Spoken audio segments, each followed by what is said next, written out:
अलहाज हजरत मौलाना सनाउल्लाह सिद्दीकी कुरान हदीसेर आलोके सारा शरीयत मुताबिक पीर ओली आउलिया কথা আলোচনা করলেন। অল্প সময় গুনাহগার এসেছে, কিছু আলাপ আলোচনা করে বিদায় নেব ইনশাআল্লাহ। মাশাআল্লাহ প্রতি বছরের ন্যায় বছরেও মাহবুব সুবহানী কুতুব রব্বানী গৌসে সামদানী বড় পীর আব্দুল কাদের জিলানী আল বাগদাদী হুজুর রাহমাতুল্লাহ আলাইহিকে স্মরণ করে আপনাদের এই খানপুর গ্রামে এলাকার মানুষের আন্তরিক সহযোগিতার মাধ্যম দিয়ে কমিটির ভাইদের আন্তরিক উদ্যোগে আজকের এই মহৎ ইসালে সাহেবের মাহফিল আল্লাহ পাক করিয়েছেন। মাশাআল্লাহ সন্ধ্যা থেকে নিশ্চয় ছেলেরা বাচ্চারা কেরাত গজল সকলে পড়েছে, তারপরে ওয়াজ নসিহত মাশাআল্লাহ করে হয়েছে। অল্প কিছু সময় আমি দু একটা কথা বলে আপনাদের কাছ থেকে বিদায় নেব। বড় পীর সাহেব হুজুর রহমতুল্লাহ আলাইহির ইসালে সওয়াব, সুতরাং বড় পীর সাহেব হুজুর রহমতুল্লাহ আলাইহি যে আদর্শের উপরে জীবনযাত্রা করেছেন, যে উসুলকে সামনে রেখে তিনি তার জীবনকে চালিয়ে নিয়েছেন, সেগুলো আমাদেরকে মাথায় রেখে কিন্তু আজকের মাহফিলে বুঝতে হবে। শুধু বড় পীর সাহেব হুজুর রহমতুল্লাহ আলাইহির ইসালে সওয়াব করব, মাহফিল করব, সবরসানি করব, আর আমাদের চলাফেরাটা বড় পীর সাহেব হুজুর রহমতুল্লাহ আলাইহির নীতি আদর্শের মতো হবে না, সেটা করলে হয় না। বড় পীর সাহেব হুজুর রহমতুল্লাহ আলাইহির ইসালে সওয়াব থেকে আমরা সেটাই শিক্ষা নেব যে শিক্ষা বড় পীর সাহেব হুজুর রহমতুল্লাহ আলাইহি তিনি আমাদেরকে দিয়েছেন বা তিনি আমাদেরকে যেভাবে চলতে বলেছেন। কারণ বড় পীর সাহেব হুজুর রহমতুল্লাহ আলাইহি তিনি ওলিগুলের শিরোমণি ছিলেন। আল্লাহর ওলি পৃথিবীতে অনেক আছেন, কিন্তু বড় পীর সাহেব হুজুর রহমতুল্লাহ আলাইহি ওলিগুলের শিরোমণি ছিলেন। সুতরাং তার আদর্শ যদি কোনো ব্যক্তির মধ্যে না থাকে তাহলে সেই ব্যক্তি কোনোদিন আল্লাহর ওলি হতে পারবে না। আজকে যত আল্লাহর ওলি দুনিয়াতে রয়েছে প্রত্যেকের জীবনে বড় পীর সাহেব হুজুর রহমতুল্লাহ আলাইহির আদর্শ বিদ্যমান আছে, তবেই তিনি আল্লাহর ওলি হতে পেরেছেন। তো সেই রকম একজন আল্লাহর ওলি তৈরির কারিগর। আজকে আমরা অনেক রকম কারিগর আছি, জামা তৈরি করার কারিগর, প্যান্ট তৈরি করার কারিগর, ফ্রক তৈরি করার কারিগর আছে। আবার অনেকে আছেন মানুষ তৈরি করার কারিগর, যারা টিচার শিক্ষক, তাদেরকে বলা হয় মানুষ তৈরির কারিগর। ঠিক তেমনি ভাবে ওলি তৈরির কারিগর ছিলেন বড় পীর আব্দুল কাদের জিলানী আল বাগদাদী হুজুর রাহমাতুল্লাহ আলাইহি। সুতরাং আজকে এমন একজনের স্মরণে আমরা বসেছি এবং আজকে তো আপনারা প্রত্যেকে জানেন 11ই রবিউল সানি অর্থাৎ বড় পীর সাহেব হুজুর রাহমাতুল্লাহ আলাইহি আজকের এই দিনটাকে আমরা স্মরণ করে থাকি। সুতরাং এমন একজন মানুষের আমরা আপনার দিনকে স্মরণ করতে বসেছি, যে মানুষটা শুধু একজন ভালো মানুষ তৈরি করেন তা নয়, বরঞ্চ আল্লাহর ওলি তৈরি করেছেন। জোরে বলুন সুবহানাল্লাহ। তো যাই হোক, যারা মাইকের আওয়াজ পাচ্ছেন ছড়িয়ে ছিটিয়ে এদিক ওদিক সকলে আছেন, একদম ঘড়ি ধরে আমি রাত 12টায় শেষ করে দেবো ইনশাআল্লাহ। আখেরি মোনাজাত রাত 12টার মধ্যেই করবো, কারণ একটু ঠান্ডা পড়েছে, ঠান্ডার সময় বেশি রাত না করাই ভালো। সুতরাং যারা আছেন এদিক ওদিক ছড়িয়ে ছিটিয়ে আস্তে আস্তে মহামিল চলে আসুন। আউযু বিল্লাহি মিনাশ শাইতানির রাজীম। বিসমিল্লাহির রহমানির রহিম। আলহামদুলিল্লাহি রাব্বিল আলামিন ওয়াল আকিবাতু লিল মুত্তাকিন والصلاة والسلام على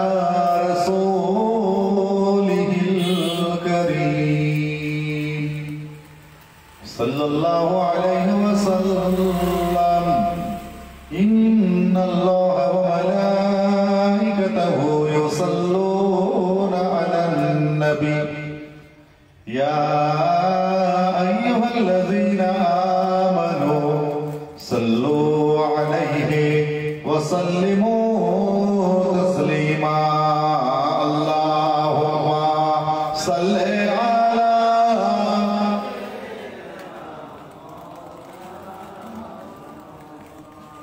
ওয়া আলা আলি সাইয়্যিদিনা। দেখেন, যদি কোনো জিনিসকে ভালোবাসা হয়, ভালোবাসার মতো ভালোবাসা। আপনি একটা গোলাপ ফুল, আমরা সকলেই ভালোবাসি, তো কেউ যদি আপনাকে একটা গোলাপ ফুল দেয়, সেটা আপনি হাতে নিয়ে যদি তুচ্ছ তাচ্ছিল্যের সাথে রেখে দেন বা সেটাকে যত্ন না করেন, তাহলে আপনার ভিতরে গোলাপের ভালোবাসা আছে এটা কিন্তু বোঝা যাবে না। আপনি যদি গোলাপটাকে একটু আদর করে যত্ন করেন, একটুখানি তার খুশবু যেহেতু ভালো, খুশবুটাকে একটুখানি গ্রহণ করে একটু ভালো করে একটু সুন্দর জায়গায় রাখেন, তাহলে বোঝা যাবে যে আপনার ভিতরে গোলাপ ফুলের একটু মহাব্বত রয়েছে। তাই কবি বলেন, ফুল কি सूरत देखकर इंसान जावे दौड़ कर, जिस फूल में खुशबू नहीं वो फूल हुई तो क्या हुआ। ফুলের सूरत, ফুলকে দেখে মানুষ ছুটে যাবে, কিন্তু যে ফুলের মধ্যে কোনো খুশবু নাই, যে ফুলের মধ্যে কোনো সেন্ট নাই, ঘ্রাণ নাই, সে ফুল হলেও কি না হলেও। যেমন আপনাকে যদি একটা গোলাপ ফুল দেওয়া হয়, তার পাশে যদি একটা জবা ফুল দেওয়া হয়, গোলাপ ফুল দেখতে সুন্দর, জবা ফুলও দেখতে সুন্দর, কিন্তু গোলাপ ফুল আর জবা ফুলের মধ্যে পার্থক্যটা কি? গোলাপ ফুলের খুশবু রয়েছে, জবা ফুলের খুশবু আছে। সবাই বলে আছে নাকি? নেই। তাহলে আপনার সামনে গোলাপ ফুল জবা ফুল রাখা হলে আপনি কিন্তু স্বাভাবিকভাবে গোলাপ ফুলটাই নেবেন, কারণ তার খুশবু আছে, ঘ্রাণ আছে, সেন্ট আছে। তো সেই গোলাপ ফুল আপনি নিয়ে যদি তাকে আপনি ব্যবহার করতে না পারেন, আপনি তাকে দায়সারা করে আপনি একটা যেখানে ফেলে রাখলেন, তাহলে আমরা সকল মানুষ বুঝতে পারবে এই বেটা গোলাপ ফুলটাকে নিয়ে তার অপব্যবহার করছে, কারণ গোলাপ ফুলকে ভালো করে, তাকে ভালোবাসলো না।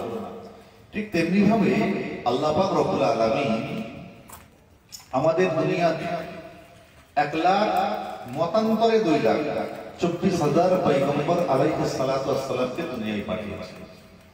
তার মধ্যে শ্রেষ্ঠতম করে পাঠিয়েছেন কাকে? আমার আপনার নবী, দো জাহানের বাদশাহ হাবিবুল্লাহ জনাবে মুহাম্মদুর রাসূলুল্লাহ, সকলে পড়ুন না সাল্লাল্লাহু আলাইহি ওয়াসাল্লাম। এবং আল্লাহ রাসূল হযরত মুহাম্মদ সাল্লাল্লাহু আলাইহি ওয়াসাল্লামকে আল্লাহ পাক তার প্রিয় হাবিব বন্ধু বানিয়েছেন। অথচ দেখেন 1,54,000 পয়গম্বর আলাইহিস সালাতু ওয়াস সালামকে আল্লাহ পাক দুনিয়ায় পাঠালেন, তারপরেও আমার রাসূলকে পাঠালেন। তাহলে নিশ্চয়ই 1 লাখ মতান্তরে 2,24,000 পয়গম্বর আলাইহিস সালাতু ওয়াস সালামের সাথে আমার নবী পাকের কিছু আলাদা স্পেশাল খুসুসিয়ত, একটুখানি পার্থক্য একটু কিন্তু রয়েছে। এবং পৃথিবীতে অনেক মানুষ এসেছে, আরো আসবে, কিন্তু আমরা যারা উম্মতে মুহাম্মদ, আল্লাহ পাকের দরবারে লাখো কোটি শুকরিয়া, আল্লাহ পাক আমাদেরকে আখেরি নবীর উম্মত করে দুনিয়ায় পাঠিয়েছেন। তার মানে আল্লাহ পাক আমাদেরকে দুনিয়ায় গোলাপ ফুল দিয়েছে। বললাম না কি গো ভাই? আল্লাহ পাক আমাদেরকে আপনাকে গোলাপ ফুল দিয়েছে। তো একটা গোলাপ ফুল নিয়ে যদি আপনি তাকে ভালো ব্যবহার না করেন, তার যত্ন না নেন, তাকে একটুখানি সুন্দরভাবে তার রাখার ব্যবস্থা না করেন, তাহলে আপনার ভিতরে কিন্তু গোলাপ ফুলের মহাব্বত থাকলো না। আর আমার নবীকে আল্লাহ পাক আমাকে আপনাকে দিয়েছেন, আমার আপনার আল্লাহ আমাকে আপনাকে নবীর উম্মত করে দুনিয়ায় পাঠিয়েছেন। আর সেই নবীর প্রতি যখন আমরা দরুদ শরীফটা পড়বো, তখন যদি ভালো না পড়ি, একটু অন্তর থেকে না পড়ি, হৃদয় থেকে না পড়ি, তাহলে ওই গোলাপ ফুল পাওয়ার পরে গোলাপ ফুলের ব্যবহার না করে তাকে যেমন দায়সারা ভাবে আমরা দেখি, ঠিক আমার মনে হয় তেমনটাই হয়ে যাবে। সুতরাং দরুদ শরীফটা আমার রাসূলুল্লাহ সাল্লাল্লাহু আলাইহি ওয়াসাল্লামের উপর পড়ি। অতএব আমরা যখনই দরুদ শরীফ পড়বো, আমরা যেন হৃদয় থেকে, অন্তর থেকে মুহাব্বতের সঙ্গে পড়ি। তাই আমার ভাইরা আসেন, উচ্চ আওয়াজে প্রাণ ভরে আমরা সকলে পড়ি, আল্লাহ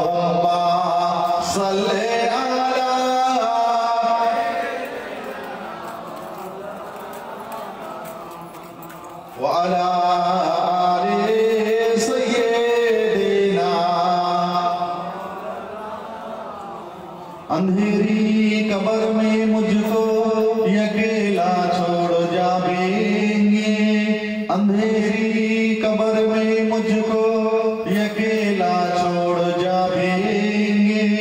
ओहा फजल से तेरी उजाला या रसूल अल्लाह, अल्लाहुम्मा सल्ले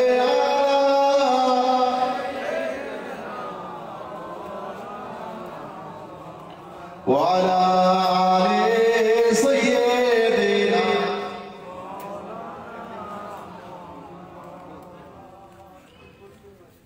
नगीना शहर को छोड़ा अब मदीना की तड़प दौड़े, नगीना शहर को छोड़ा अब मदीना की तड़प दौड़े।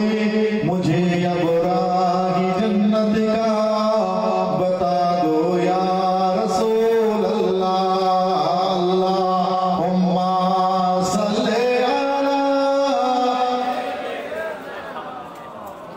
पढ़े जोड़े जोड़े पढ़ते हुए वाला आले सय्यदना। अंधेरी कब्र में मुझको अकेला छोड़ जाएंगे, अंधेरी कब्र में मुझको अकेला छोड़ जाएंगे।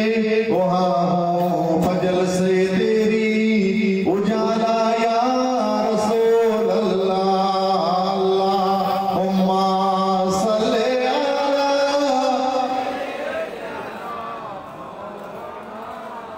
माशाअल्लाह रे कुदरे वाला आले सय्यदना। ज़फ़र तुमको ज़फ़र कब है यही वीरान मंजिल में, ज़फ़र तुमको ज़फ़र कब है यही वीरान मंजिल में। ज़फ़र हो जाओ मतवाला तुम्हारा या रसूल अल्लाह, अल्लाहुम्मा सल्ले अला। माशाअल्लाह माशाअल्लाह वाला आले सय्यदना। दीनो मिला ईमानो मिला, पढ़ने के लिए कुरान मिला। दीनो मिला ईमानो मिला, पढ़ने के लिए कुरान मिला। जो कुछ देने का था सब कुछ दिलवा दिया कमली वाले ने। जो ला इलाहा इल्लल्लाह, ला इलाहा इल्लल्लाह मुहम्मदुर रसूलुल्लाह, अल्लाहुम्मा सल्ले अला।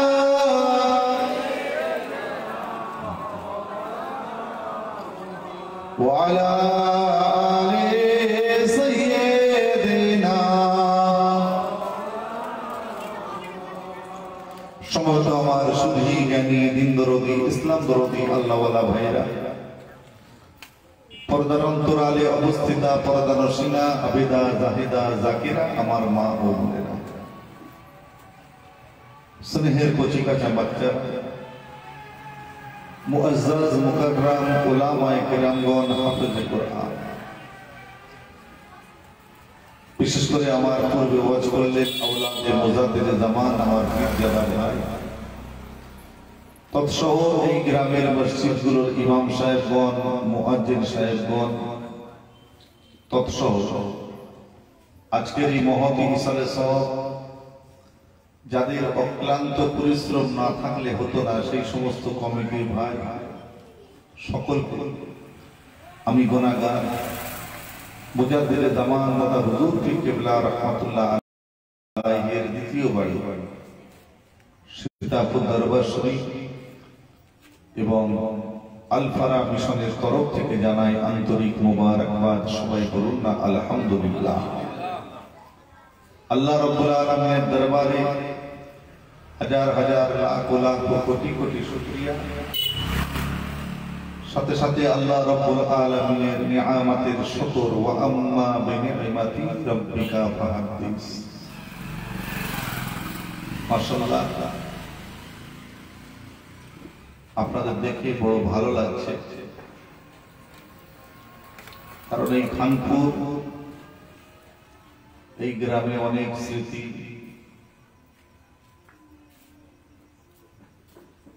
লুকিয়ে রয়েছে।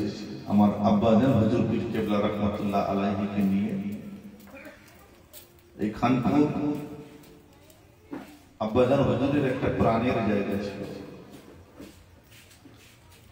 বিগত 50 বছর একাধারে আপনাদের এই গ্রামে আমার আব্বাজান হুজুর কেবলা এসেছেন। হয়তো একটু কম বেশি হলে হতে পারে। তাই এখানে আসলে অনেক স্মৃতি, কারণ ছোটবেলায় তো আব্বাজানের সঙ্গে এসেছি, ঘুরেছি। তখন জলসা করতাম না, কিন্তু আসতাম, সাথে দেখতাম। বহু পুরনো মানুষ, তারা আজকে আর আমাদের মধ্যে নাই।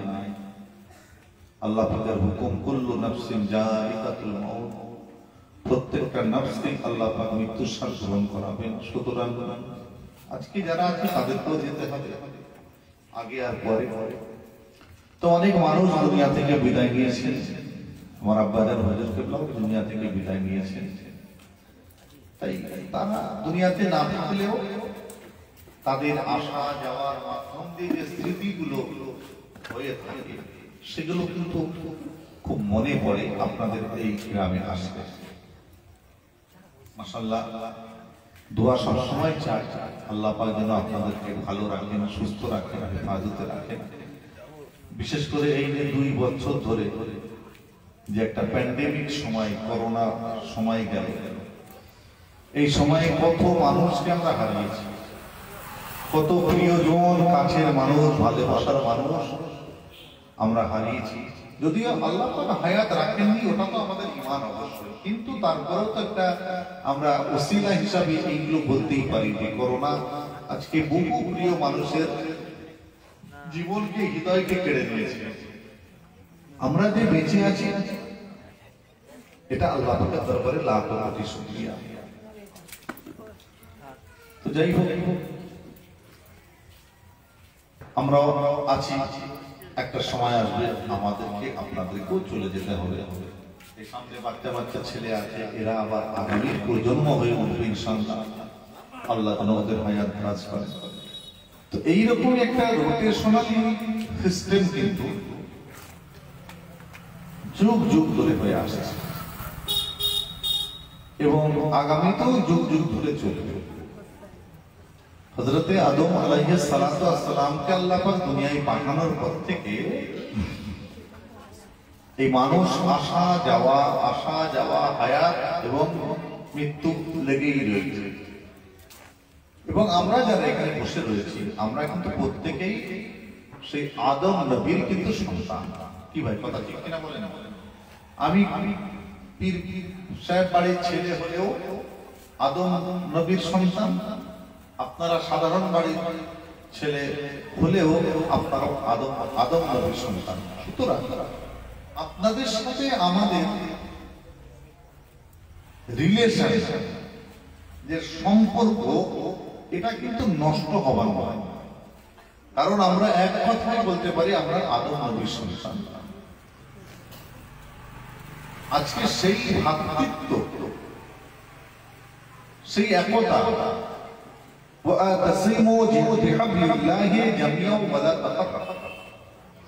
দেখেন ওয়াজ মাশাআল্লাহ আমার ভাই করেছেন, আমি একটুখানি কিছু কথা বলে বিদায় নেব। আল্লাহ পাক কোরআন শরীফের মধ্যে বললেন, ওয়া তাসিমু বিহাবলিল্লাহি জামিআন ওয়া লা তাফাররাকু। আয় আমার বান্দা বান্দি, তোমরা এক হয়ে থাকো, তোমরা বিভক্ত হইও না। তাহলে তোমরা যদি এক হয়ে থাকতে পারো, আমি আল্লাহ আমার রাশিকে মজবুত করে ধরতে পারো, আমি আল্লাহ আমার রহমত তোমরা পাবে। সুতরাং দেখেন আল্লাহ নবী সাল্লাল্লাহু আলাইহি ওয়াসাল্লাম তিনি ইসলামকে প্রচার করা থেকে 63 বছর পর্যন্ত তিনি হায়াতে ছিলেন, সর্বদা আমার নবী পাক কিন্তু একতাবদ্ধ হওয়ার ডাক দিয়ে গেছেন। আর সেই পরম্পরা আমার আপনার পীর মুজাদ্দিদুজ্জামান দাদা হুজুর কিবলা রাহমাতুল্লাহ আলাইহি, সেই পরম্পরা আমার রাসূলুল্লাহ একতাবদ্ধ হওয়ার ডাক দেওয়ার সেই পরম্পরাকে ধরে তিনিও এবং নানার আওলাদরাও কিন্তু একতাবদ্ধ হওয়ার ডাক সারাক্ষণ দিয়ে আসছে। সুতরাং আজকে আমরা ইসলাম ধর্মাবলম্বী মানুষ, ইসলাম এই কথার অর্থটা আমরা প্রত্যেকেই জানি, সেটা কি? শান্তি। ইসলাম কথার অর্থ হলো শান্তি। ইসলাম কথার আর একটা অর্থ হলো আত্মসমর্পণ। দুটো মানে, একটা হলো শান্তি, একটা হলো আত্মসমর্পণ। তাহলে আপনি একজন মুসলমান, আপনি কখনো ইসলাম লা ইলাহা ইল্লাল্লাহু মুহাম্মাদুর রাসূলুল্লাহ এটা জবান দিয়ে পড়ে অন্তর থেকে আল্লাহ ও তার রাসূলকে যদি ভালোবেসে থাকেন, তাহলে আপনি একজন মুসলমান হিসাবে অশান্তি করা আপনার সাজবে না। কারণ ইসলাম কথার অর্থ হলো শান্তি, আর একটা ইসলাম কথার অর্থ আত্মসমর্পণ। আজকে যদি আমি ভুল করি, যার কাছে ভুল করব, সে আমাকে ডেকে জিজ্ঞাসা করার আগে আমার উচিত হবে তার কাছে গিয়ে সারেন্ডার হওয়া, যে ভাই আমি তোমার এগেনস্টে এই ভুলটা করেছি।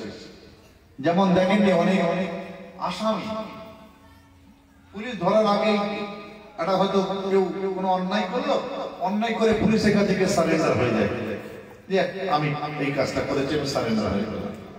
তো এই যে আত্মসমর্পণ, সারেন্ডার আত্মসমর্পণ একই ব্যাপার। এই আত্মসমর্পণের শিক্ষা ইসলাম দিয়েছে। এই আত্মসমর্পণ, যে আপনি অন্যায় করেছেন, ভুল করেছেন একজনের কাছে, সে আপনাকে বলার আগেই যদি আপনি তার কাছে গিয়ে বলেন যে ভাই আমি অন্যায়টা করে ফেলেছি, ভুলটা করে ফেলেছি, তুমি আমাকে একটু ক্ষমা করে দাও, সে তো ক্ষমা করবেই এবং আমার আল্লাহ আপনার উপর খুশি হবেন। বলুন না সুবহানাল্লাহ। তাহলে দুটো জিনিস ভাই, একটা হলো শান্তি, একটা হলো আত্মসমর্পণ।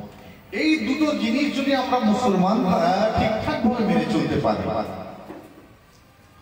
আমি দায়িত্ব নিয়ে বলছি, যে মানুষরা শান্তি আর আত্মসমর্পণ ইসলামের এই দুটো ওয়ার্ডের মানেটাকে যারা মেনে নিয়ে সেই শান্তি আর আত্মসমর্পণটা নিজের জীবনে বাস্তবায়িত করবে, ওই মানুষরা আর যাই হোক আল্লাহর ওলিদের খাতায় নাম লিখিয়ে নেবে। জোরে বলুন সুবহানাল্লাহ।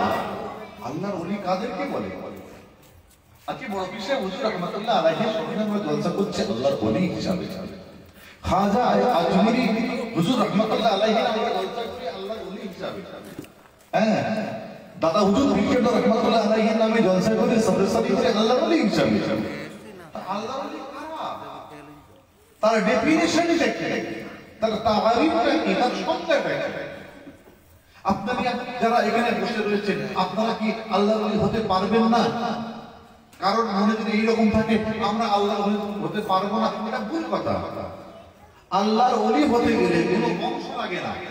আল্লাহর ওলি হতে গেলে কোনো উচ্চ র্যাঙ্কের কোনো মানুষের সন্তান হওয়া লাগে না।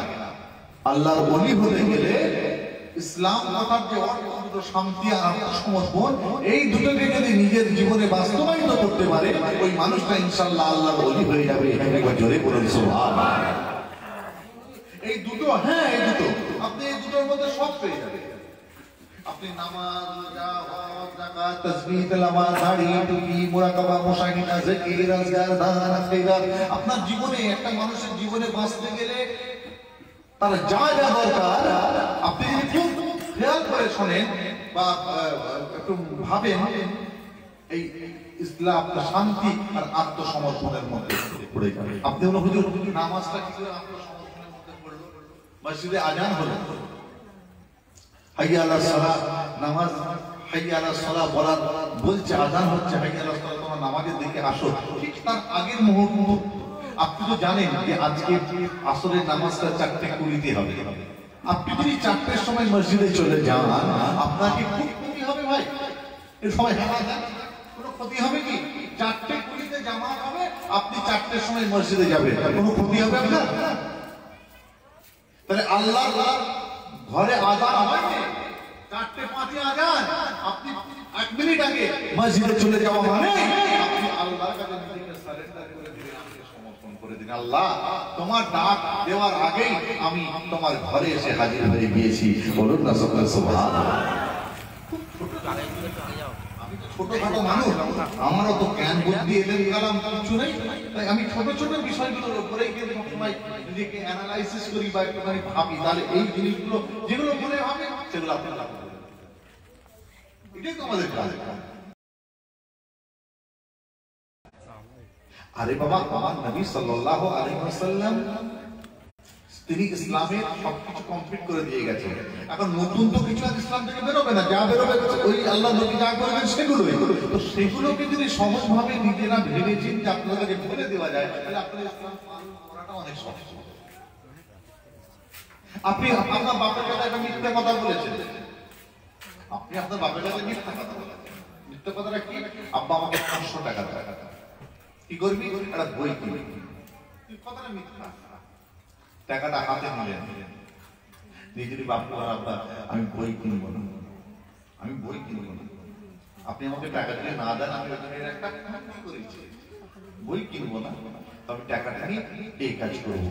আপনার বাপ আপনাকে জবাই করবে?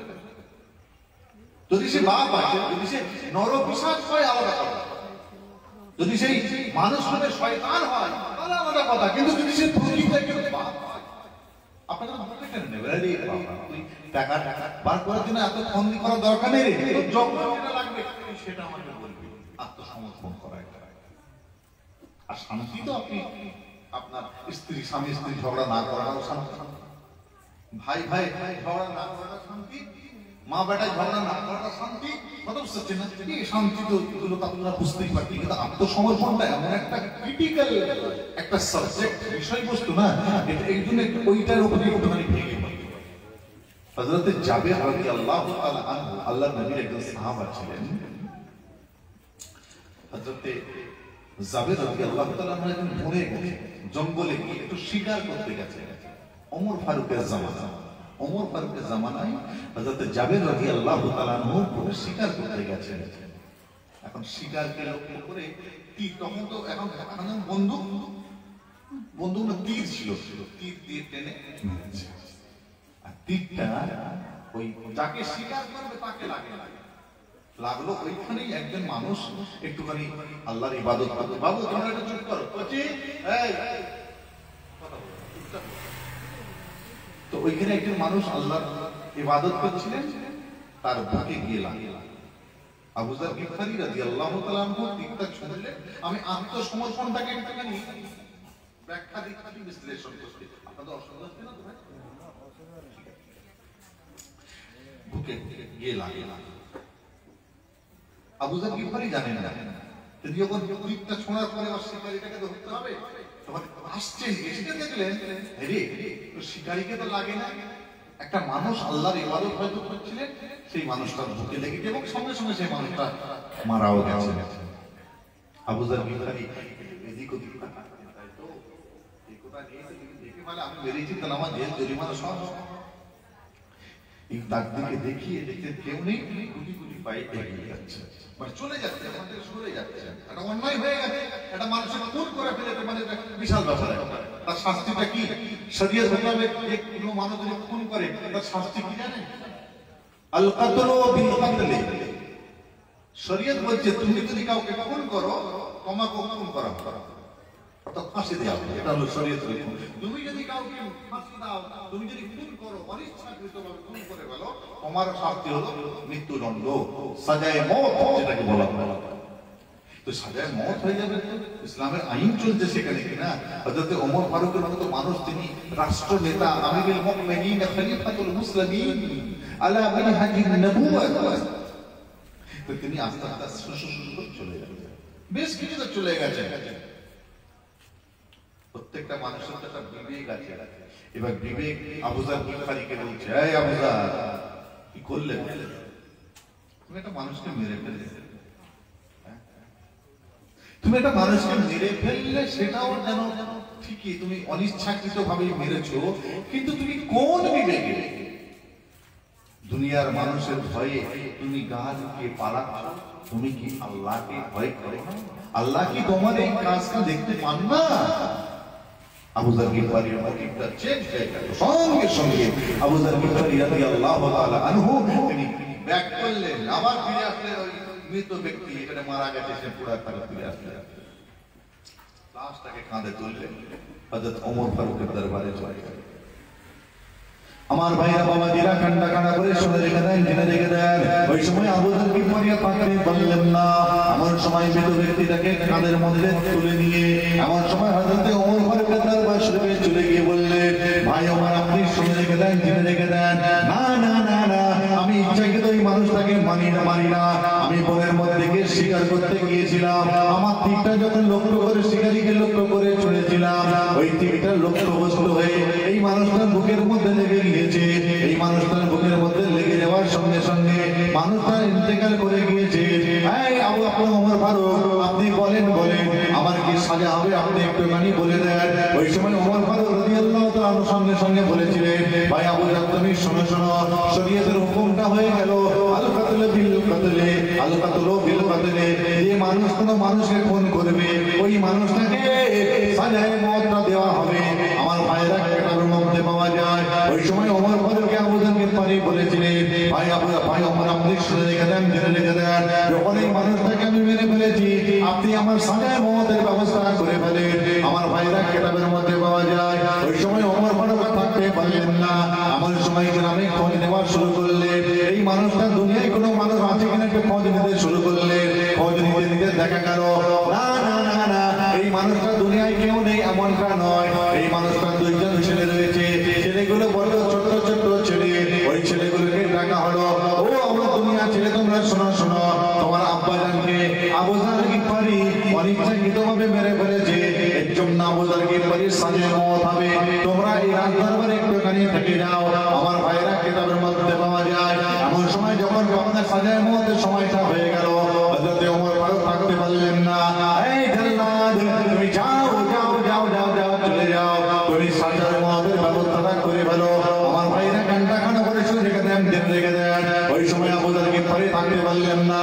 এমন সময় হযরত ওমর ফারুককে বলেছিলেন, ভাই ওমর, আপনি শুনে রেখে দেন, জেনে রেখে দেন, আমি তো ধীরে দিনের জন্য দুনিয়া ছেড়ে কবরবাসী হয়ে যাব, আমি আখিরাতের মানুষ হয়ে যাব। আমি কি একটুখানি আমার আব্বাজানের সঙ্গে দেখা করতে পারবো? আমি কি একটুখানি আমার আম্মাজানের সঙ্গে দেখা করতে পারবো? আমি কি একটুখানি আমার বাচ্চা দুটো ছেলে রয়েছে, আমার স্ত্রী রয়েছে, আমি কি তাদের সঙ্গে দেখা করতে পারবো কিনা বলে দেন। ওই সময় হযরত ওমর বলেছিলেন, না না না না, এটা কোনোদিন হতে পারে না। ফাঁসির আসামি, তোমাকে আমি থাকতে পারবো না। ও ভাইরা বাবাজিরা, এই দুর্ঘটনা বলে দেওয়ার সঙ্গে সঙ্গে ওমর ফারুক মনে মনে একটু চিন্তা করলেন, আহারে, জীবনের শেষ জায়গাটা তার আব্বাজানের সঙ্গে এবার করতে দেওয়া উচিত হবে। আমার ভাইরা শুনে রেখে দেন, জেনে রেখে দেন। ওই সময় ওমর ফারুক থাকতে পারলেন না। আবু যার গিফারীকে বলেছিলেন, এই আবু যার, আপনি জানে চলে যান। আপনি আপনার পরিবারের সঙ্গে জীবনের শেষ দেখাটা করে আপনি নির্দিষ্ট সময়ে চলে আসেন। সবাই জোরে জোরে বলেন সুবহানাল্লাহ। দুটো দিক আছে, একটা কি, ফাঁসির আসামিকে হযরত ওমর ফারুক ছাড়ছেন বাপ মার সঙ্গে দেখা করতে। আমার দেশে ফাঁসির আসামি আল্লাহ যেন কাউকে না করে, যদি হয় তার বাপ মাকে দেখা করতে যদি চাই ছাড়বে না, আর ছাড়লেও সে আর ফিরবে, কথা বুঝতে পারছেন? কিন্তু হযরত ওমর ফারুক নিজের দায়িত্ব বলেন, আবু যার, আপনাকে আমি ছাড়ছি, আপনি যান, আপনি আপনার আব্বাজান আম্মাজান বাড়ির পরিবারের সকলের সঙ্গে জীবনের শেষ দেখা করে আপনি চলে আসেন নির্দিষ্ট সময়। এটা যেমন একটা পাঠ, এখানে যেমন অনেক কিছু শিক্ষার ব্যাপার আছে, কারণ ইসলাম একটা আলাদা ধর্ম। কেন ওমর ফারুক ছাড়লেন? ওমর ফারুক রাদিয়াল্লাহু তাআলা জানতেন যে আবু যার যেহেতু একজন ঈমানদার মানুষ, সে কখনো কথার বেখেলাফ করবে না, ওয়াদার খেলাফ সে করবে না। এই বিশ্বাস হযরতে আবু যার গিফারীর প্রতি শুধু নয়, মুসলমানের প্রতি তার ছিল। সেই জন্য তিনি আবু যার গিফারীকে ফাঁসির আসামি হওয়ার পরেও তার পরিবারের সঙ্গে দেখা করার ইজাজত দিয়েছিলেন। জোরে বলুন সুবহানাল্লাহ। তাহলে যে যারা আমরা ঈমানদার, তারা আমরা কোনোদিন ওয়াদা ভঙ্গ করব না। যে ওয়াদা করব সেটা রাখার চেষ্টা করব। আর যদি ওয়াদা রাখতে না পারি তাহলে কি করবে? ওই যে আগে থেকে এসে সারেন্ডার হয়ে যেতে হবে। আত্মসমর্পণ, ভাই আমি এটা ওয়াদা করেছিলাম কিন্তু এই ওয়াদাটা আমি রাখতে পারছি না। আমার ওদিকে আবু যার গিফারী রাদিয়াল্লাহু তাআলা আনহু ওই লাশটাকে কাঁধে করে নিয়ে হযরতে ওমর ফারুক তিনি আমিরুল মুমিনিন খলিফাতুল মুসলিমিন তার কাছে এসে সারেন্ডার হলেন। ভাই আমি এই মানুষটাকে অনিচ্ছাকৃতভাবে মেরে ফেলেছি, আমার যা সাজা হবে আপনি আমাকে সাজা দেন। এটাই হলো ইসলাম। আমি এটাই বুঝতে চাচ্ছি, আর কিছু না। আমার বোঝানোর উদ্দেশ্য হলো এটাই যে আত্মসমর্পণ ইসলামের ইতিহাস, ইসলামে একটা আলাদা বিষয়। ভাই প্রত্যেকটা কাজের মধ্যে আমরা যদি আত্মসমর্পণ করতে শিখে যাই না, তাহলে দেখবেন আমাদের কোনো আর অসুবিধা হবে না। প্রসঙ্গ করবে একটু মনে পড়ে হযরতে আলী রাদিয়াল্লাহু তাআলা আনহু। নাম শুনেছেন না আপনারা? আমার রাসূলের কে গো? আমার রাসূলের জামাই হযরতে আলীকে আমার রাসূল বললেন, এই আলী একটা আংটি বলেন তো আপনারা, আংটি দিয়ে বললেন, বাবা আলী এই আংটির উপরে মুহাম্মদ ইবনে আব্দুল্লাহ, মুহাম্মদ খান নাম আমার রাসূলের নাম, আর আব্দুল্লাহ রাসূলের আব্বা জানেন না। তিনি তো তার বাপকে কি ভালোবাসতেন না? আজকে অনেক ছেলেরা আছে বাপকে ভাত দেয় না। অনেক ছেলে আছে, বিশেষ করে এই ছেলেগুলো বিয়ের পরে একটু রেখে যায়, শ্বশুরকে খুব আব্বাজান আব্বাজান, বাপ রে বাপ, শ্বশুরকে এত আব্বাজান বলছে, নিজের বাপকে মনে হয় এতদিন কোনোদিন এত আব্বাজান বাজান। হ্যাঁ, তো কিছু ছেলে আছে বিয়ের পর একটুখানি ব্যাকা হয়ে যায়। একটু তারা শুনে ভালো করে বুঝছেন না। রাসূল কি বললেন, বাবা এই আংটিতে মুহাম্মদ ইবনে আব্দুল্লাহ অর্থাৎ আব্দুল্লাহর ছেলে মুহাম্মদ এইটা লিখে নিয়ে আসুন। আর রাসূলুল্লাহর অন্তরে তার আব্বার মুহাব্বত কতটা ছিল বুঝতে তো। এই জওয়ান ছেলেরা যারা বিয়ে করেছেন আর স্ত্রীর আপনার কথাই সংসার আলাদা করার মানসিকতা তৈরি করেছেন, না না এটা চলবে না। আপনার বাবা কম কষ্ট করে আপনাকে মানুষ করেনি ভাই, রাতের পর রাত জেগে মেহনত করেছে। আপনি যখন আপনার মায়ের পেটে আছেন, ডাক্তার বলছে নরমাল আপনার কি করে হবে না, সিজার করতে হবে। ডাক্তার সাহেব যে ডাক্তার সাহেব 15 টাকা খরচ, সিজার করতে 40,000 টাকা খরচ। আপনার বাপ চিন্তা করেছে 40,000 টাকা আমাকে আমি কোথায় পাবো, গরিব মানুষ। কিন্তু না, আমার ছেলেকে বাঁচাতে হবে, আমার মেয়েকে বাঁচাতে হবে, আমার স্ত্রীকে বাঁচাতে হবে। দিন রাত এক করে মেহনত করে কষ্ট করে খাটাখাটনি করে 40 থেকে 50,000 টাকা জোগাড় করে তার স্ত্রী অথবা আপনার মায়ের সিজার করিয়ে আপনি ফুটফুটে একটা পুত্র সন্তান দুনিয়ায় মুখ দেখেছেন। আর সেই পুত্র সন্তান আজকে বড় হয়ে স্ত্রীর কথা শুনে বাপকে আলাদা করে দেবার মানসিকতা তৈরি করেছে। এটা ইসলাম নয়, এটা দিন নয়, এটা শরীয়ত নয়। বাপকে আলাদা করে দিয়ে তুমি তোমার স্ত্রীকে নিয়ে আলাদা খাবে আর মসজিদে গিয়ে নামাজ পড়বে। আমি দায়িত্ব নিয়ে বলছি, ওই বেহায়া নেমখারাপ ছেলেটার নামাজটা আমার আল্লাহর দরবারে জীবনে কোনোদিন কবুল মঞ্জুর হবে না। ভালো করে শুনে যে হযরতে আলকামা রাদিয়াল্লাহু তাআলা আনহু, নাম শুনেছেন? আলকামা সাহাবা হুজুর, একজন আল্লাহর নবী ছিলেন, সাহাবার নাম শুনেছেন? মৃত্যু বিছানায় শুয়ে রয়েছেন, ইন্তেকালের বিছানায় শুয়ে রয়েছেন। আর ইন্তেকালের একটা কষ্ট, মৃত্যুর একটা কষ্ট হয় না? সাকরাতুল মউত, মৃত্যুর আযাব বলা হয়, মউতের আযাব হয়। তো আলকামা রাদিয়াল্লাহু তাআলা আনহু আমার নবী পাকের সাহাবা, তারপরে শুয়ে আছে মৃত্যু যন্ত্রণায়। এটা হতে পারে এই সাহাবা কোনো ওলি আউলিয়ার কথা বলছি না, আল্লাহর নবীর সাহাবাদের দরজা কোনো ওলি আউলিয়া জীবনে কোনোদিন পাবে না। সেই সাহাবার কথা বলছি। হযরত আলকামা রাদিয়াল্লাহু তাআলা আনহু মৃত্যু বিছানায় শুয়ে রয়েছেন। আল্লাহর নবী সাহাবারা মাথা ঘাড়ে দোয়া দুরূদ, হ্যাঁ কলমা শরীফ ইত্যাদি কোরআন শরীফ আয়াত বিভিন্ন পড়ছেন, কিন্তু কোনো কাজ হয় না। আল্লাহ আসসালামু আলাইকা ইয়া রাসূলুল্লাহ ইয়া হাবিবাল্লাহ, হুজুর বিয়াদবিটা মাফ করেন। ও ভাইরা বাবাজিরা, ওই সময় আমার নবী আপনার নবী দয়ার নবী থাকতে বললেন না। আমার সময় নবী পাকে সাহাবাদেরকে জিজ্ঞাসা করেছিলেন, আয় আমার সাহাবা তোমরা বলো বলো কি খবর তোমরা এনেছো একটু খানি বলে দাও। ইয়া রাসূলুল্লাহ ইয়া হাবিবাল্লাহ, আপনার সাহাবা আলকামা মৃত্যু যন্ত্রণায় পড়ে রয়েছে, সাকরাতুল মউত, মউতের আযাব প্রাতার হচ্ছে। ইয়া রাসূলুল্লাহ ইয়া হাবিবাল্লাহ, হুজুর আপনি একবার চলেন আপনি আলকামার কাছে একবার চলেন, তাতে মৃত্যু যন্ত্রণা হচ্ছে, আমরা আপনার সাহাবা আমরা দেখে কিন্তু সহ্য করতে পারছি না। আপনি একবার চলেন না হুজুর, আলকামার যেভাবে মৃত্যু যন্ত্রণা হচ্ছে আমরা সহ্য করতে পারছি না, আপনি চলেন তো। আল্লাহ নবী পাকের চেহারা মুবারক লাল হয়ে গেছে। আলকামা জিজ্ঞাসা করছেন আমাদের রিপিট করছেন আলকামার মৃত্যু যন্ত্রণা।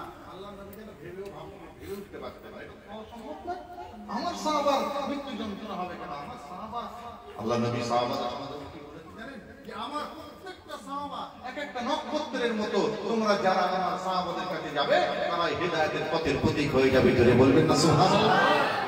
আজকে সেই সাহাবার মৃত্যু যন্ত্রণা শুনে আল্লাহ নবী তো অবাক হয়ে গেলেন, আরে কি ব্যাপার? আল্লাহ নবী বলে চলো চলো চলো। আল্লাহ নবী গেলেন, কি হযরত আলকামার মাথা থেকে পা পর্যন্ত ভালো করে দেখলেন। ও আলকামা, জি আমার কষ্ট হচ্ছে, মৃত্যু যন্ত্রণার কষ্ট হচ্ছে, জি খুব কষ্ট হচ্ছে। আর দোকান তো দেখে আল্লাহ নবী আলকামার মা বাপকে ডাকো, আলকামার মা বাপ আমার ভাই বাবা মাজিরা কান্না কান্না করে সরে রেখে দেন, জেনে রেখে দেন। ওই সময় নবী আমার থাকতে বললেন না, আমার সময় আলকামার আম্মা জানকে ডাকতে বললেন। ওই সময় নবী পাকে সাহাবারা থাকতে না পেরে ইয়া রাসূলুল্লাহ ইয়া হাবিবাল্লাহ, হুজুর বিয়াদবিটা মাফ করে দিন, ক্ষমা করে দিন। আলকামার আব্বা জান দুনিয়াতে নাই, তার মা জননী দুনিয়ায় বেঁচে রয়েছে। ও সাহাবা তোমরা যাও যাও যাও যাও চলে যাও চলে যাও, আলকামার আম্মা জানকে আমার কাছে ডেকে নিয়ে আসো। আলকামার আম্মা জান আমার নবী পাকের কাছে হাজির হয়ে গিয়ে আসসালামু আলাইকা ইয়া রাসূলুল্লাহ ইয়া হাবিবাল্লাহ, হুজুর আপনি কি আমাকে ডেকেছেন?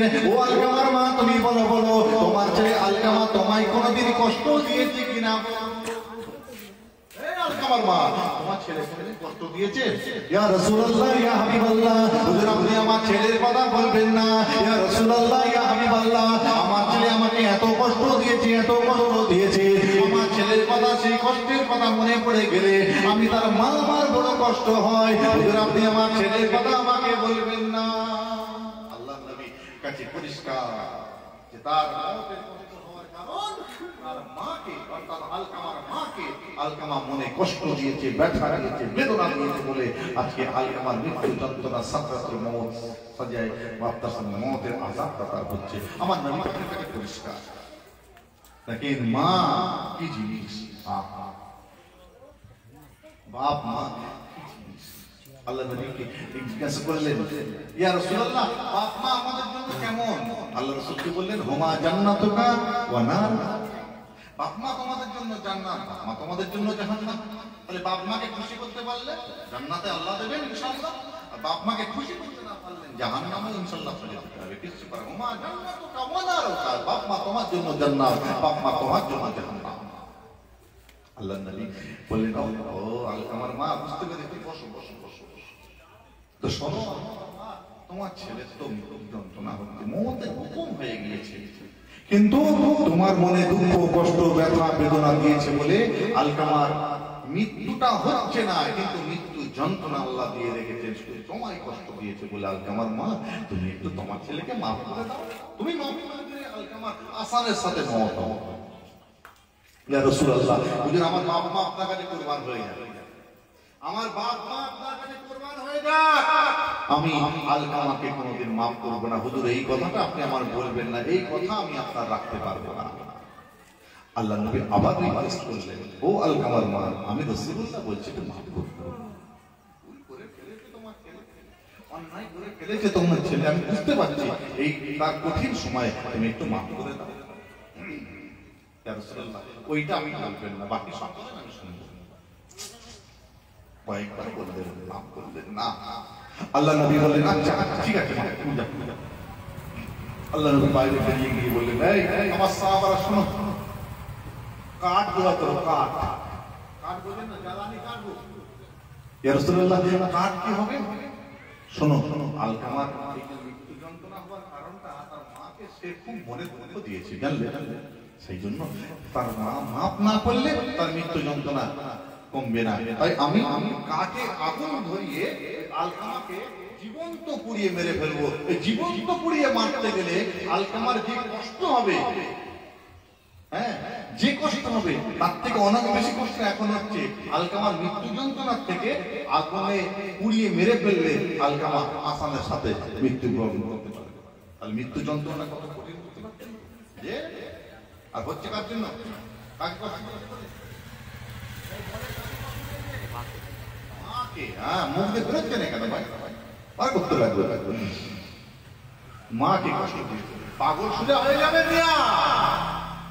শুধু জলসা শুনবো, বড় পীর হুজুরের জলসা, হ্যাঁ, আরো গ্রামের জলসা, আপিস চৈত্র মাসাল্লাহ হয়, যে জলসা শুনবো, জলসা শুনে কি হবে? কি নিয়ে ঘরে যাওয়া লাগবে? তাবারে তো কথা বলছি না,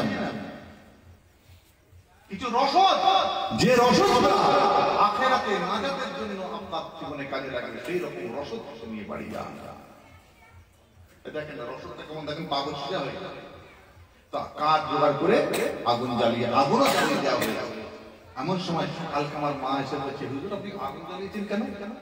আমার ভাইরা বাবাজিরা কান্না কান্না করে শুনে রেখে দেন, জেনে রেখে দেন। ওই সময় আলকামার আম্মা যেন থাকতে পারলেন না।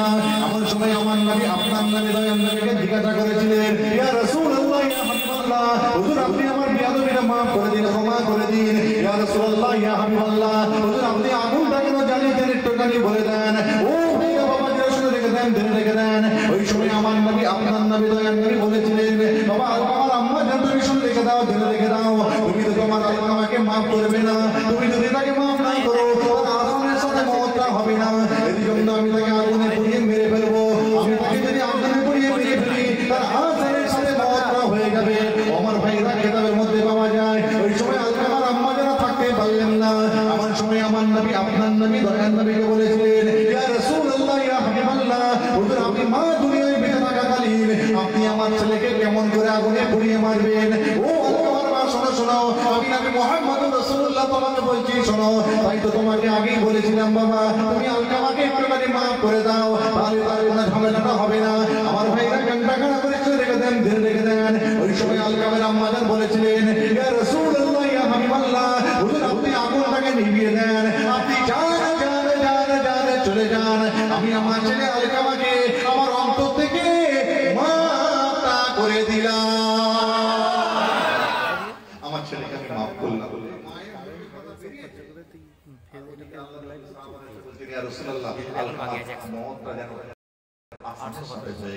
সকলে পড়ি ইন্না লিল্লাহি ওয়া ইন্না ইলাইহি রাজিউন। এটা হলো মা। পাগলামি করেননি, এই সমস্ত ছেলেরা মাকে দেখতে পারেনি না। ছোটবেলায় কথা ছিল তোমার শাশুড়ি, এখন শাশুড়ি আমাকে খুব ভালো দেখতে পারে। শাশুড়ি আমাকে গেলে বড় বড় মুরগির রান খাওয়ায়, হ্যাঁ, গরুর গোশতের চাপ করে খাওয়ায়, পোলাও করে খাওয়ায়, বিরিয়ানি করে খাওয়ায়। তাই শাশুড়ি আমাকে বড্ড ভালো লাগে। আর নিজের মা গো, একটু বয়স হয়েছে ভালো লাগে না, তাই না? এই ছোট যখন ছিল, ছোট 2 বছর বয়স কি 1.5 বছর বয়স, সারা দিনের মা হাড় ভাঙা খাটনি, খানা খাটনি করে ঘুমিয়ে পড়েছে। আপনি 1.5 বছরের সন্তান পাশে হাড় ভাঙা খাটনি সংসারে, রাত্রি 2:30টার সময় আপনি কেঁদে উঠেছেন। শীতকালের রাত কেঁদে উঠেছেন, মা চোখ চাইতে পারে না, কোন রকম ভাবে চোখটা চেয়ে দেখছে, আর দেখছে যে আপনি বিছানায় পেশাব করে ফেলেছেন। মা তাড়াতাড়ি করে আপনার বিছানার পেশাবটা পাল্টে দিয়ে আপনাকে শুকনো কাঁথা দিয়ে আবার শোবার ব্যবস্থা করেছিলেন। আপনি আরামে ঘুমিয়েছিলেন। আপনার শাশুড়ি কোথায় ছিল তখন? যে আপনি গভীর রাত্রে কাঁদছেন, মা দেখতে না, বিছানা শুকনো, ছেলে শুকনো, ছেলে কাঁদে কেন? নিশ্চয়ই ছেলেকে ক্ষুধা লেগেছে। নিজের স্তন খুলে একটা স্তন আপনার মুখে ধরেছিল। আপনি বাচ্চা 1.5 বছরের সন্তান কি 2 বছরের সন্তান আপনার মুখে ধরেছিল। আপনি মায়ের স্তন পান করে পেটের ক্ষুধা নিবারণ করে সারাটা রাত আরামের সঙ্গে ঘুমিয়েছিলেন। সেই সময় আপনার মা কত কষ্ট করেছে। তখন আপনার শাশুড়ি ক্ষণে ছিল, এখন এখন শাশুড়ি আম্মা জান, আপনি তাকে রেসপেক্ট করেন, শ্বশুর শাশুড়িকে রেসপেক্ট করেন, আমি বাধা দিচ্ছি না, কিন্তু বাপ মাকে বানে ভাসিয়ে নয়। বাপ মাকে বানে ভাসিয়ে শ্বশুর শাশুড়ি আপনার আসল মা আসল আব্বা এ যারা বলবে, যে সমস্ত ছেলেরা আমি দায়িত্ব নিয়ে বলি তাদের জাহান্নাম জাহান্নাম জাহান্নাম, ভালো করে শুনে রাখেন ইতিহাসের ইতিহাস।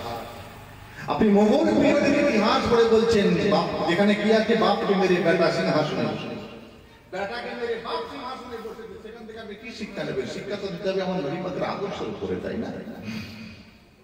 বড় পীর সাহেব হুজুর রাহমাতুল্লাহ আলাইহির সাথে সব প্রসঙ্গক্রমে মনে পড়ে বড় পীর সাহেব হুজুর রাহমাতুল্লাহ আলাইহির স্ত্রী আম্মা জান, হ্যাঁ, উম্মুল খায়র ফাতেমা, বড় পীর সাহেব হুজুরের আম্মা জান।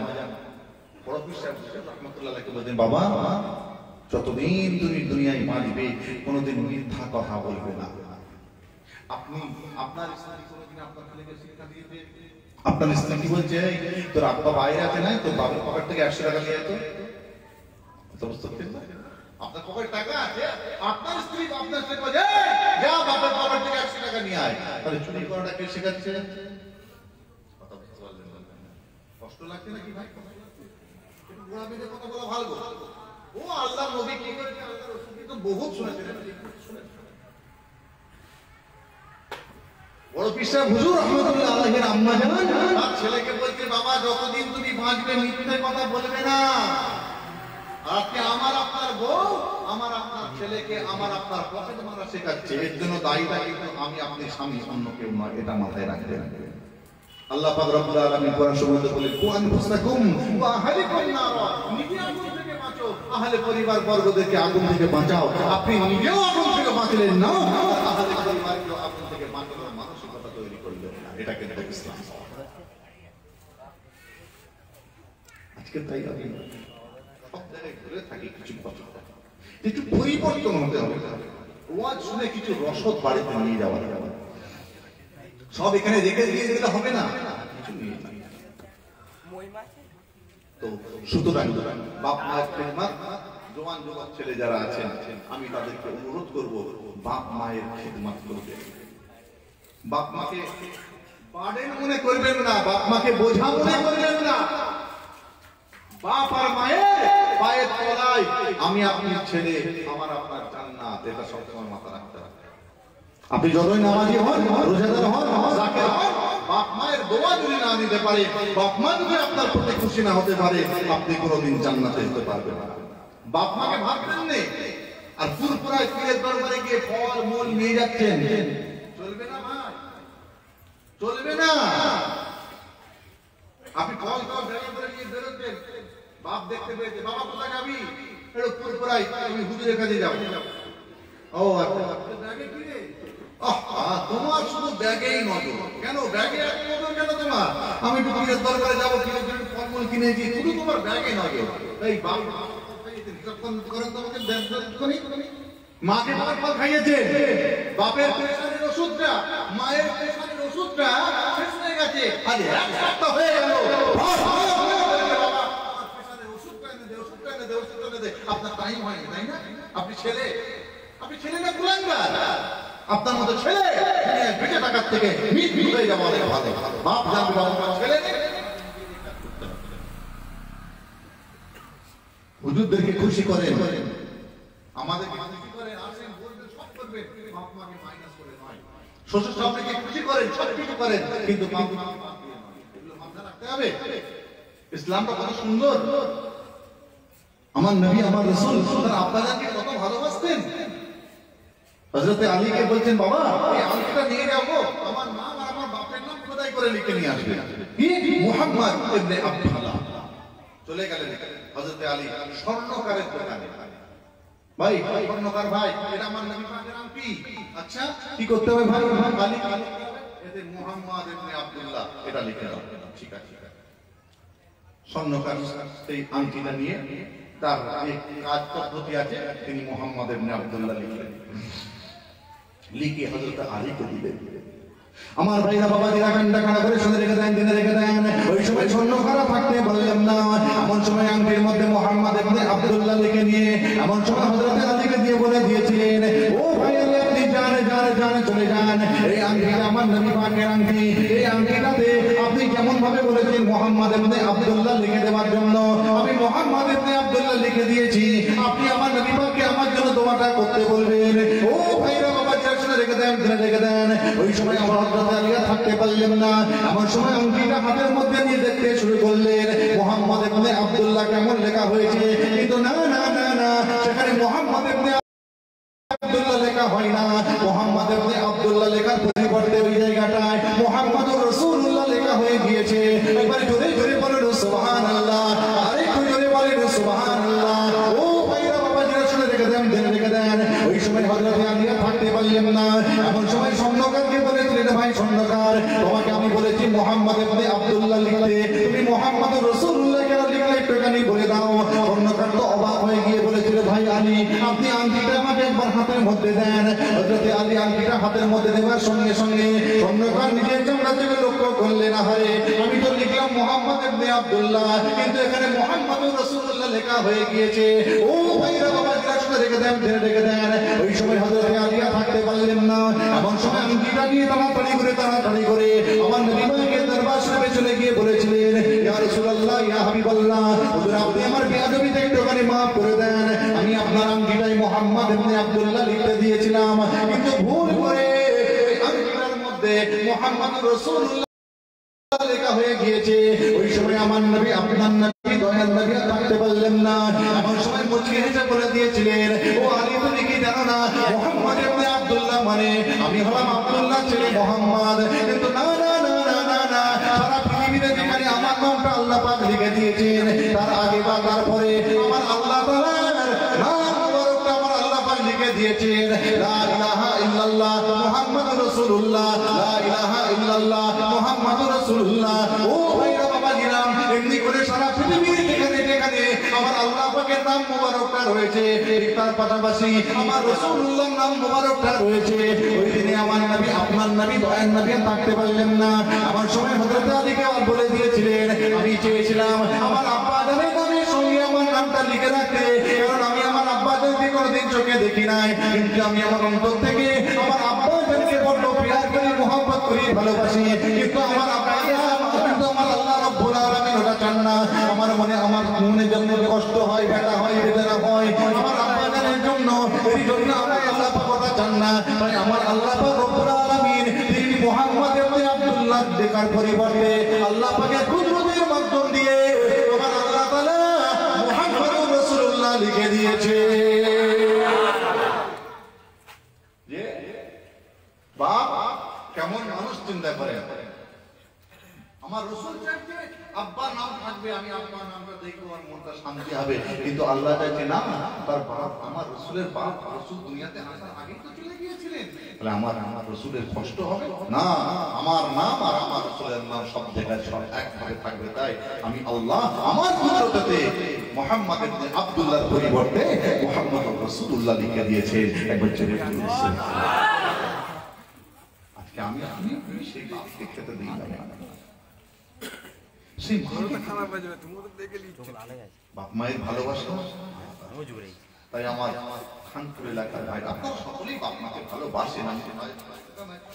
কেন বলছি জানেন, শয়তানের ধোঁকায় পড়ে যায়। হযরতে আদম আলাইহিস সালামকে আল্লাহ বললেন, হে আদম, তুমি কোন নোংরাতে ফল খাবে না, কিন্তু আদম সালামকে শয়তান গুজা মেরে আদম আর আমরা তো আকাশ আর পাতাল, কোথায় লিয়া কোথায়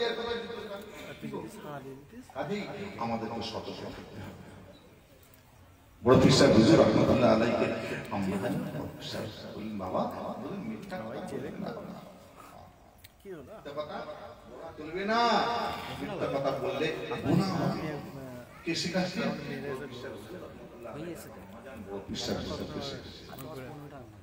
আজকে আমার আপনার ছেলের মা, আমার আপনার ছেলেকে কি শিখিয়েছে বলেন তো? আপনি আমি তো বাপ, মনে মনে ভাবেন মা না শিখালে ছেলেরা শিখবে, আমরা বাপ, আমরা কাজ কাম করি, ঠিক আপনাকে আমাকে রোজগার করতে কলকাতা যেতে হয়, কিন্তু ছেলে মেয়েকে দেখভাল করার দায়িত্বটা মায়েরই বেশি থাকে। কিন্তু আপনি বাপ বলে কি আপনি নাম ধোয়া ধোয়া আপনি একটা ঠিক আছে, ছেলের মাই ছেলেকে শিক্ষা দেবে, তো ছেলের মা ছেলেকে শিক্ষা দিচ্ছে, বাবা মিথ্যে কথা বলো না, হ্যাঁ বাবা ভালোভাবে চলো, সব শিক্ষা দিচ্ছে, আপনি কেন ছেলের সামনে বিড়ি ধরিয়ে খাচ্ছেন? আবার কি কথা ভালো দুঃখ করবেন না, আপনার বিড়ি খেতে বলবেন না, আপনি ছেলে মেয়ের সামনে বিড়ি খাচ্ছেন কেন? আপনার সিগারেট খেতে মন গেছে, আপনি ছেলে মেয়ের সামনে সিগারেটটা খাবেন কেন? আপনার ছেলের বিয়ে দিচ্ছেন, আপনি মেয়ের বাপের কাছে, হ্যাঁ আপনি মেয়ের ছেলের বিয়ে দিচ্ছেন মেয়ের বাপের কাছে, কোনের টাকা নিয়ে আপনি ছেলের বিয়ে দিচ্ছেন কেন? আপনার ওই ছেলেটাকে তো আপনাকে বলে মা, আপনার স্ত্রী ছোট থেকে মানুষ করে নামাজ, একটু নামাজও পড়ে, ছেলেটা মাফ করেছে, আপনি ফোন নেবেন কেন? আপনি বাপ লজ্জা লাগে না? ফোন নেওয়া হলো হারাম। আপনার ছেলে বলছে আব্বা আমি ফোন নেবো না, ফোন নেওয়া হবে, তুই বেশি বুঝিস, বেশি পাকাপোড়া করলে বিয়ে কেটে দেবো।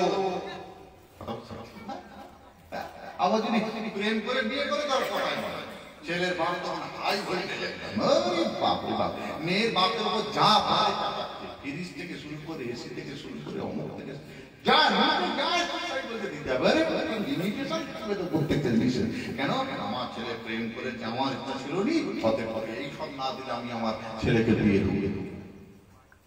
এটা ইসলাম নয়, এটা দিন নয়, এটা শরীয়ত নয়। আম্মাজান মা ফাতেমা রাদিয়াল্লাহু যখন রাসূলুল্লাহ বিয়ে দিয়েছিলেন কত লক্ষ টাকা কোন দিয়েছিলেন ভাই একটু বলেন তো আমাকে।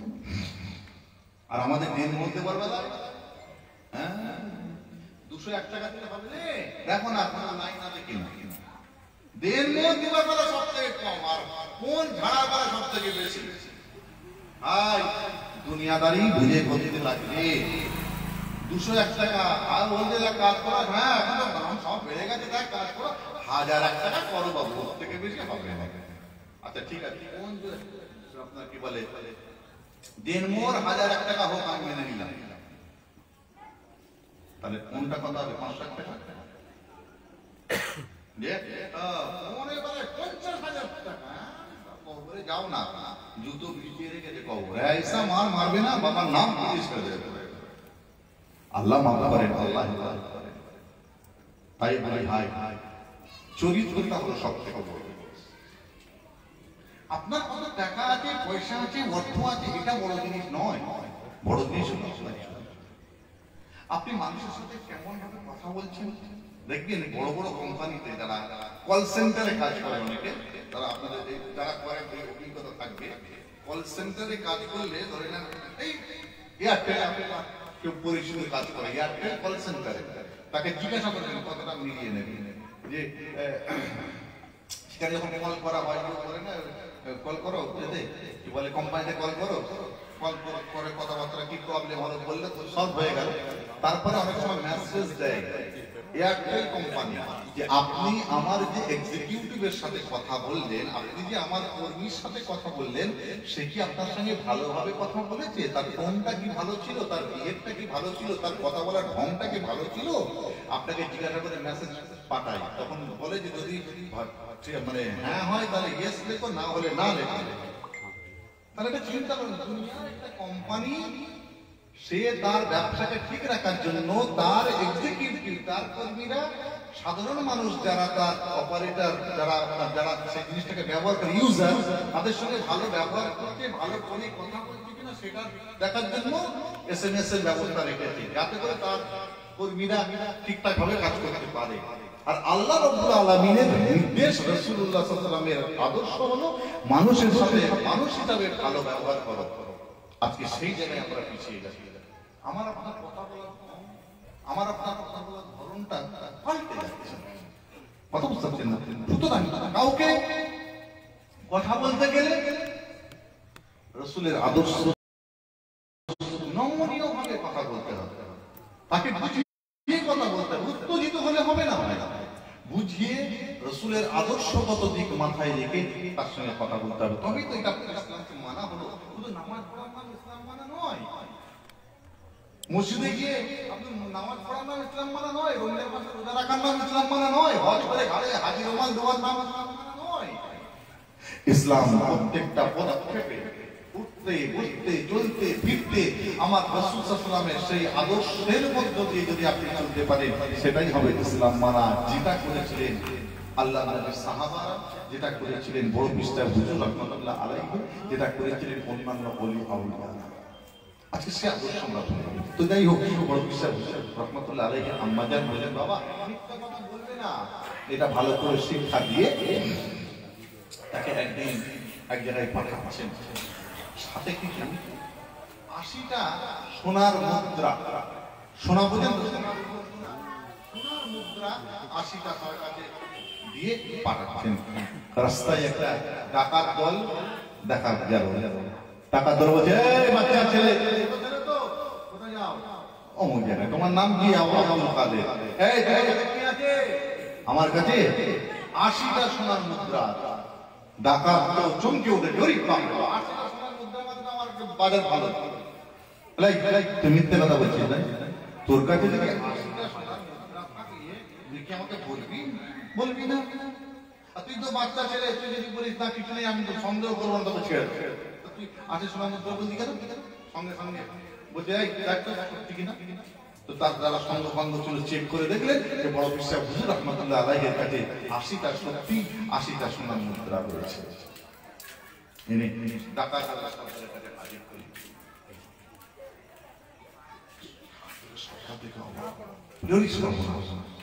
আমার বাজার ভালো, আর কোনো চিন্তা নেই, চল এবার হয়ে গেছে, আজকে যা ডাকাতি করো দেখা যাবে। বড় পীর সাহেব হুজুর রাহমাতুল্লাহ আলাইহিকে জিজ্ঞেস করছি, তুই সত্য কথা কেন বলতে গেলি? বলে কেন? সত্যি কথা বললে আমরা 80টা তো সোনার মুদ্রা পেয়ে গেলাম, কিন্তু দোকানা তো লস হয়ে গেল, ক্ষতি হয়ে গেল, বিশাল ক্ষতি। 80টা সোনার মুদ্রা বিশাল কথা। বলে এই ডাকাতের সরকার শুনেন, ও ক্ষতি আমার কাছে কোনো ব্যাপার নয়, কারণ আমার মা আমাকে বলেছে, বাবা যখন কথা বলবে সত্য কথা বলবে, এবং সত্য কথা বললে আল্লাহর রহমত তোমার উপর বর্ষাবে। একবার জোরে বলবেন না? আমার মায়ের আদেশ। ও আপনি 80টা মুদ্রা নিয়েছেন, আল্লাহ যদি ওটা আমার তকদিরে রাখে, আবার আপনার কাছে আমার কাছে চলে আসবে, আর আল্লাহ যদি আমার তকদিরে না রাখে, আপনার কাছে চলে যাবে। এই ছোট্ট বাচ্চা ছেলের কথা শুনে ঢাকার দলের সর্দার তো স্তম্ভিত হয়ে গেল, মুখ চাঁচাই বলে, কি রে, আহা আল্লাহর ওলি মানুষ এমনি হয়েছে।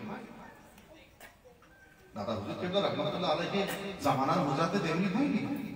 ছোটবেলায় দাদা হুজুর কেবলা রাহমাতুল্লাহ আলাইহিকে তো ইংরেজি মাধ্যমে স্কুলে পড়তে দিয়ে দিয়েছিল, কিন্তু তার মা তোমার ছেলে আবু বকরকে ইংলিশ মিডিয়াম স্কুলে বা ইংরেজি পড়ানোর জন্য দুনিয়ায় পাঠাইনি আমি আল্লাহ, তোমার ছেলেকে আরবি মাদ্রাসায় ভর্তি করে আরবি শিক্ষা দাও। কারণ যে মানুষটাকে আল্লাহ পাক মুজাদ্দিদ জামান বানাবেন, তার ছোটবেলাটাও তো ভালো হবে না, ঠিক ভাই?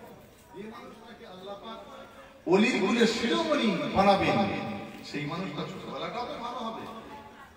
ছোটবেলায় কথা বলতে শুরু করলে চাওয়াচাই করে বললেন, না বাবু তুমি যা কথা আজকে বলেছো, আমাদের আর কথা নেই, চলো আজ থেকেই আমি ডাকাতি করা ছেড়ে দেবো বলে 80টা সোনার মুদ্রা ওই ছেলের হাতে দিয়ে বললেন, বাবা তুমি ছোট হলেও তোমার কাছে অনেক বড় শিক্ষা পেলাম, তুমি আমাকে তওবা করিয়ে দাও। আমার ভাইরা বাবা যারা কান্না কান্না করে শুনে রেখে দেন, জেনে রেখে দেন, ওই সময় মাহবুবে সুবহানি কুতুবে রব্বানি গৌসে সামদানি বড় পীর আব্দুল কাদের জিলানী আল বাগদাদি রাহমাতুল্লাহ আলাইহি বলেছিলেন, না না না না, আমি তো কোনোদিন তওবা পড়তে পারি না, আমি কোনোদিন তওবাটা পড়াই না, আপনি আমার কাছে কেন তওবা পড়বেন একটুখানি বলে দেন।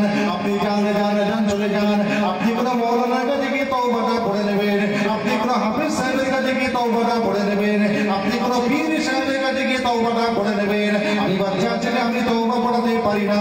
ওই সময় ঢাকার দলের সরকারটা বলেছিলেন, এ বাবা আব্দুল কাদের তুমি শুনে রেখে দাও, জেনে রেখে দাও, না না না না, আমি কোনো আলেমের কাছে যাব না, আমি কোনো হাফেজের কাছে যাব না, আমি কোনো পীর সাহেব পীরদাদার কাছে যাব না, আমি তোমার কাছে তওবাটা পড়বো বাবা। আমি তোমার কাছে যে শিক্ষাটা পেয়েছি, ওই শিক্ষাটা আমাকে আজ পর্যন্ত কেউ দিতে পারে না। ওই সময় বড় পীর সাহেব হুজুর আর থাকতে পারলেন না, এমন সময় ঢাকার দলের সরকারের হাতটা ধরে পড়িয়ে নিয়েছিলেন। আস্তাগফিরুল্লাহ রাব্বি মিন কুল্লি যামবি ওয়া আতুবু ইলাইহি, লা হাওলা ওয়ালা কুওয়াতা ইল্লা বিল্লাহিল আলিয়্যিল আযীমটা পড়িয়ে নিয়ে বলেছিলেন, এই ঢাকার দলের সরকার আপনি শুনে রেখে দেন, জেনে রেখে দেন, আজকে আপনি যেমন আমার হাতে তওবাটা করলেন, আজকে আপনি মনে মনে আল্লাহর কাছে তওবা করে বলেন, আল্লাহ গো আমি জীবনে কোনোদিন আর ডাকাতি করবো না, আমি জীবনে কোনোদিন আর বাচ্চা মানুষের ক্ষতি করবো না। ও ভাইরা বাবা রেখে দেন, রেখে দেন। ওই ডাকাতের সন্তানটা বড় পীর হুজুর রহমাতুল্লাহ আলাইহির হাতে তওবা করে দিয়ে আস্তে আস্তে আস্তে আস্তে প্রকৃত দ্বীনের পথে, ইসলামের পথে ফিরে এসে আল্লাহ ওয়ালা পর্যন্ত হয়ে গিয়েছিলেন। সবাই জোরে জোরে বলুন সুবহানাল্লাহ। আল্লাহ পাক কাকে কখন কিভাবে ফিরিয়ে দেন। এই বাচ্চাগুলো আছে, এদেরকে অবহেলা করবেন না, এদেরকে শিক্ষা পেয়ে যেতে পারে। মসজিদে আমরা বাচ্চাদেরকে নিয়ে মসজিদে যাই তো নাকি, অনেকে বিরক্ত বোধ করেন না, করবেন না। এই বাচ্চাগুলোকে যদি আপনি এখন থেকে মসজিদে না নিয়ে যান, তাহলে মনে রাখবেন আগামী প্রজন্ম মসজিদে আর ভিড় হবে না, মসজিদটা খালি থাকবে।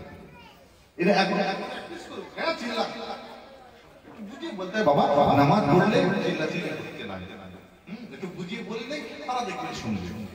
বলে চিল্লাবে বিরক্ত করে বলে মসজিদে নিয়ে যাবো না, এটা করবেন না। এদেরকে প্র্যাকটিস করাতে হবে, তবেই তো সে আস্তে আস্তে আস্তে আস্তে নামাজি হবে। আমার আপনার জীবনটা কি কম হয়ে গেছে, বাচ্চাগুলোর জীবনটা কি কম করবেন।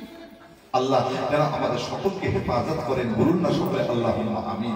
তো ভাই আমার বাবাজিরা, আজকে সেই বড় বিশ্বাস রহমাতুল্লাহ আলাইহির আদর্শের উপর চলার চেষ্টা করেন। আজকে মিথ্যা আমরা অনেকে বলে ফেলি, আজ থেকে নিয়ত করেন লাআনাতুল্লাহি আলাল কাযিবিন। যারা মিথ্যা কথা বলে তাদের উপর আল্লাহর রহমত হয় না, বরঞ্চ কি হয়, লাআনাত অর্থাৎ গজব, আল্লাহর গজব হয়। আজ থেকে নিয়ত করা যাক যে আজকের পর থেকে আমি আর কোনোদিন মিথ্যা কথা বলবো না। নিয়ত করা যাক, আপনারা নিজেরা নিয়ত করেন মনে মনে, আমি করাবো না, আমি করানো কে বলে। আর আমরা অনেক সময় হাত তুলে বলেন বাবা সব নামাজ পড়বে তো হাত তুলে কারা কারা নামাজ, আমিও আমরা করি, সামনে হাত তুলে দেয়, হাকিকাত হয় না। সুতরাং মনে মনে আপনারা নিয়ত করেন যে না আমরা আর মিথ্যা বলবো না। পীরের দরবার শরীফে যাবে, পীরে আওলাদের সাথে দেখা করবেন, কথাবার্তা ভালোভাবে বলবেন, বিভিন্ন প্রয়োজন থাকে আপনাদের মেটাবেন। তবে হ্যাঁ, বাপ মাকে ঠিক রেখে, বাপ মাকে কষ্ট দিয়ে পীরকে খুশি করে কিন্তু কোনো লাভ হবে না। কারণ আপনার পীরের পায়ের তলায় আপনার বেহেশত নয়, আপনার বাপ মায়ের পায়ের তলায় আপনার বেহেশত বা জান্নাত। সুতরাং বাপ মাকে পীরের কাছে মুরিদ হওয়ার আগে বাপ মাকে ইজাজত নেবেন। তো আপনি স্বামী, আপনার বউ যদি কোনো পীরের কাছে কি বলে মুরিদ হয়, স্বামীর কাছে ইজাজত নিতে হবে, এই অবস্থা শুনেছেন। আর ছেলেদেরকে পীরের কাছে মুরিদ হতে গেলে বাপ পীরে থাকলে মা পীর থাকলে তার টাকায় হুকুম নিতে হবে, এই অবস্থা শুনেছেন। যত গজব আর অত্যাচার বউদের উপর, তাই তো স্বামীর বিনা হুকুমে নফল রোজা বউ রাখতে পারবে না। এই ওয়াজটা মনীষাবরা করবে আর আপনারা ভালো করে শুনে বসে আছেন। কিন্তু আপনার ছেলেরা, আপনিও যদি কোনো শরীয়তের কাজ করতে যান, যদি আপনি নাবালক হন বা নাবালক নাও হন, আপনার বিয়ে হয়নি বলে আপনার বাপ মা আছে, আপনার সুতরাং আজকে আমি তাই পীর মুর্শিদদেরকে ভালো যেমন বাসবেন, বাপ মাদেরকে ভালোবাসবেন, মানুষের সাথে ভালোভাবে কথা বলবেন। একটা কথা অনেক রকম ভাবে বলা যায়, কথা মার্জিত ভাবে মানুষকে বলতে হবে। কারণ মনে না আমার কোন কথা যদি আপনার দুঃখ লাগে, আমি যতই ওয়াজ করে বেড়াই আর যতই আপনার কি বলে নামাজ পড়ে বেড়াই না কেন, যেহেতু আপনার মনে দুঃখ লেগেছে, সেহেতু আমার নাজাতটা কিন্তু আটকে যাবে। এই জন্য আমি প্রত্যেকটা জলসায় শেষকালে বলে দিই, বাবা আমার কথা আপনারা লেগে যেতে পারে, আমার কথার টোন হয়তো সবাইকে ভালো নাও লাগতে পারে, আমি সব জায়গায় বলি আমার কথাবার্তার মধ্যে কারো মনে দুঃখ ব্যথা বেদনা লেগে থাকলে আল্লাহ মাপ চাওয়াটা কোনো সর্বনিম্ন ব্যাপার নয়, লজ্জার ব্যাপার নয়, এতে আপনি ছোট হয়ে যাবেন না। হ্যাঁ, আপনি অন্যায় করেছেন, আপনি কি তার কাছে হাতটা ধরে বলে ভাই আমি অন্যায় করে ফেলেছি, এটা আপনার সমর্থনের উপরে পড়ে, এটা আপনার এতে হয়তো আপনার মনে হচ্ছে আপনি তার কাছে ছোট হয়ে যাচ্ছেন, কিন্তু আল্লাহ রাব্বুল আলামিনের দরবারে আপনার ইজ্জত সম্মান অনেক বৃদ্ধি পেয়ে যাচ্ছে, বলুন না সুবহানাল্লাহ। সুতরাং আল্লাহ যাতে খুশি হবেন, রাসূল যাতে খুশি হবেন, আমরা সেই কাজ করব। দুনিয়ার মানুষকে খুশি করার জন্য তো নয়। আজকে দেখেন না, নামাজ দুনিয়ার মানুষকে দেখানোর জন্য পড়ে, নামাজের কাতারে সামনে কাতারে গরিব বাবা, আবার অনেকে আছে মসজিদে আজান দেওয়ার জন্য একদম আধ ঘন্টা আগে হাজির, অন্য কেউ না আজান দিতে পারে, একদম সামনে গিয়ে আগে আজান দেবে, বুঝিয়ে দিল আমি মসজিদে নামাজ পড়তে চলে এসেছি। আরে নিয়তটা তো সবথেকে বড় জিনিস। ইন্নামাল আমালু বিন্নিয়াত, আল্লাহ রাসূলুল্লাহ কাজের আগে নিয়তটা ঠিক করো। আজকে নিয়ত ঠিক করে হারাম বস্তু খাবেন না। গরমকাল কালে বৈশাখ মাসে আম গাছের পাকে, আম গাছের তলা দিয়ে আসতে আম পড়ে আসে, এদিক ওদিক তাকিয়ে অনেক করে ব্যাগে ভরে নিয়ে ঘরে এসে বউকে বললেন, ওগো ব্যাগে দুটো আম আছে, কেটে দিল। বউয়ের সাদা মনে খাদা নেই, সে আম কেটে দিল। আপনি আম খেলেন, কার আম খেলেন আপনি ভাই? আপনার আম কেনা আম পুরানো আম। আর না বলে পরে চুরি করা, চুরি করে কোনো জিনিস খাওয়া চলবে তো? চলবে কি চলবে না? চলবে না। সুতরাং আম গাছের তলা দিয়ে গেলেই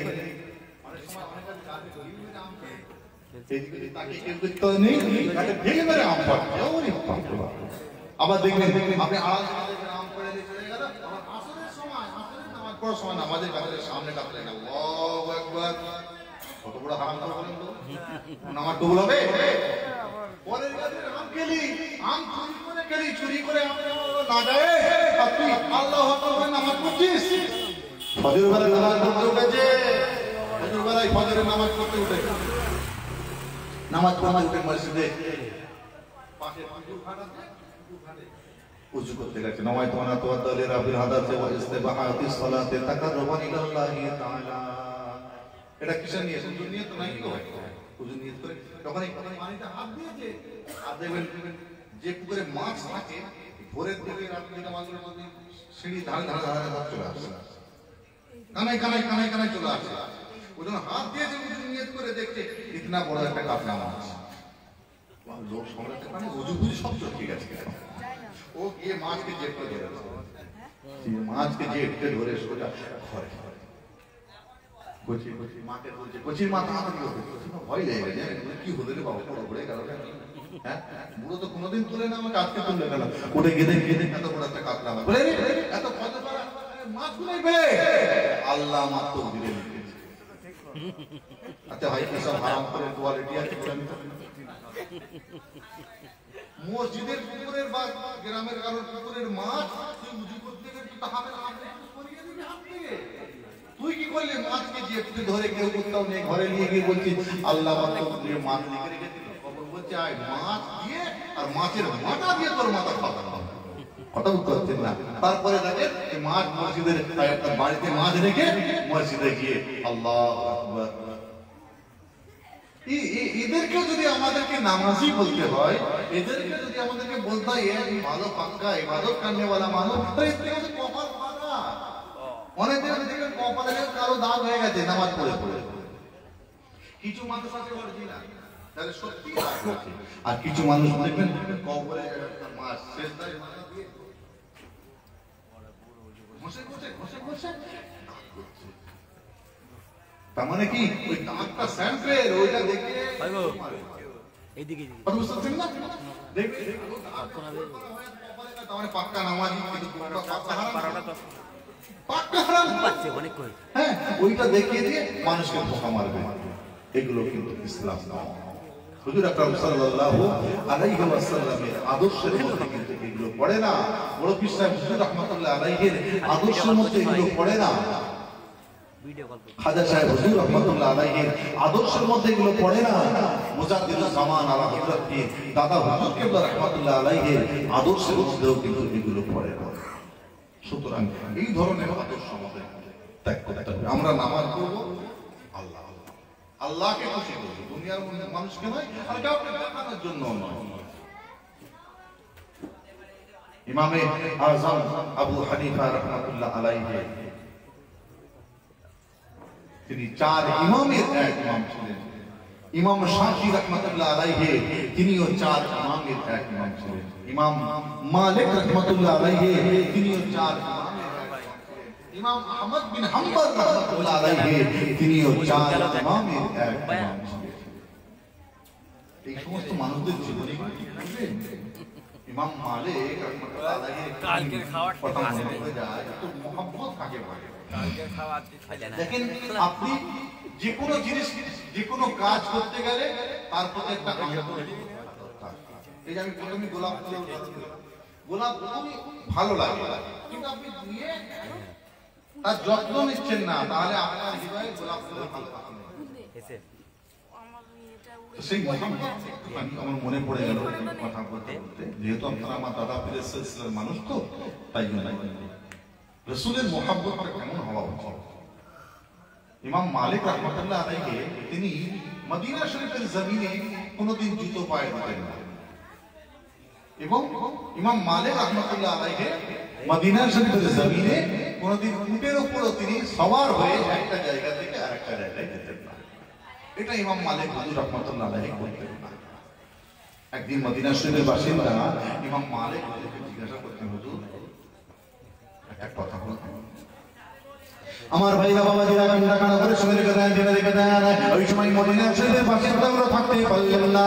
এমন সময় চার ইমামের এক ইমাম ইমাম মালিক রাহমাতুল্লাহ আলাইহি জিজ্ঞাসা করেছিলেন, হুজুর আপনি মদিনা শরীফে যখন হাঁটাহাঁটি করতে শুরু করেন, একটা জায়গা থেকে আর একটা জায়গায় যখন আপনি হেঁটে হেঁটে চলে যান, আপনি খালি পায়ে হাঁটেন কেন? খালি পায়ে হাঁটেন কে? চার ইমামের এক ইমাম ইমাম মালিক রাহমাতুল্লাহ আলাইহি।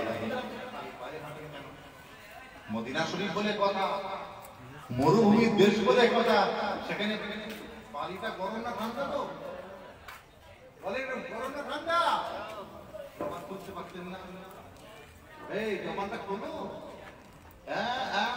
হয়ে গেল ওই সাদা, কাল সকালে যাওয়া যাক টাইম চালা দিল, এটা জমানটা খোলেন না, কষ্ট হচ্ছে না? মদিনা শরীফের পানিটা, মরুভূমির দেশের পানিটা গরম হয় না ঠান্ডা হয়? গরম। এত কেন পূজা করলে পূজা হবে না, কি যন্ত্রণা! আমি যত চেষ্টা করি চুপচাপ চুপচাপ ওয়াজ করবো, তাও সে করে মারা গরম। তাহলে গরমে খালি পায়ে দিলে বড্ড আরাম লাগবে, তাই তো? না কষ্ট হবে? কষ্ট হবে। তাই মদিনা শরীফের মানুষগুলো চার ইমামের এক ইমাম ইমাম মালিক রাহমাতুল্লাহ আলাইহি জিজ্ঞাসা করতেন, হুজুর আপনি খালি পায়ে যান, একটা পাড়া থেকে একটা গ্রামে এদিকে করেন, কষ্ট হয়। আমার ভাইরা বাবাজিরা কান্না কান্না করে শুনে রেখে দেন, জেনে রেখে দেন। ওই সময় মদিনা শরীফের বাসিন্দাগুলো থাকতে পারলেন না। চার ইমামের এক ইমাম ইমাম মালিক রাহমাতুল্লাহ আলাইহি জিজ্ঞাসা করেছিলেন, হুজুর আপনি চার ইমামের এক ইমাম, আপনি যখন একটা জায়গা থেকে আরেকটা জায়গায় চলে যান, আপনি খালি পায়ে হেঁটে হেঁটে চলে যান, হুজুর আপনার কত না কষ্ট হয়, আপনার কত না তাকলিফ হয়। হুজুর আপনি চার ইমামের এক ইমাম, আপনি খালি পায়ে হাঁটেন কেন, একটু আমাদেরকে বলে দেন। আমার ভাইরা কান্না কান্না করে শুনে রেখে দেন, জেনে রেখে দেন। ওই সময় চার ইমামের এক ইমাম ইমাম মালিক রাহমাতুল্লাহ আলাইহি বলে দিয়েছিলেন, বাবা ও মদিনা শরীফের বাসিন্দা তোমরা শুনে রেখে দাও, জেনে রেখে দাও, আমি ইমাম মালিক আমি জানি না কারণ আমি নবী পাকের জামানাতে ছিলাম না। আমার নবী আমার রাসূল মদিনা শরীফের কোন রাস্তা দিয়ে, কোন জায়গা দিয়ে, কোন গলি দিয়ে আমার নবী আমার রাসূল হেঁটে হেঁটে চলে গিয়েছেন, আমি ইমাম মালিক সেটা জানি না। আজকে আমি ইমাম মালিক যদি জুতোটা পায়ে দিয়ে মদিনা শরীফের জমিনে হাঁটাহাঁটি করি, আমার জুতো পরা পাটা যদি আমার নবী পাকের নকশে কদমের উপরে পড়ে যায়, কত বড় না বেয়াদবি হয়ে যাবে। এর জন্য আমি চার ইমামের এক ইমাম ইমাম মালিক রাহমাতুল্লাহ আলাইহি আমি মদিনা শরীফের জমিনে কোনোদিন জুতোটা পায়ে দিই না।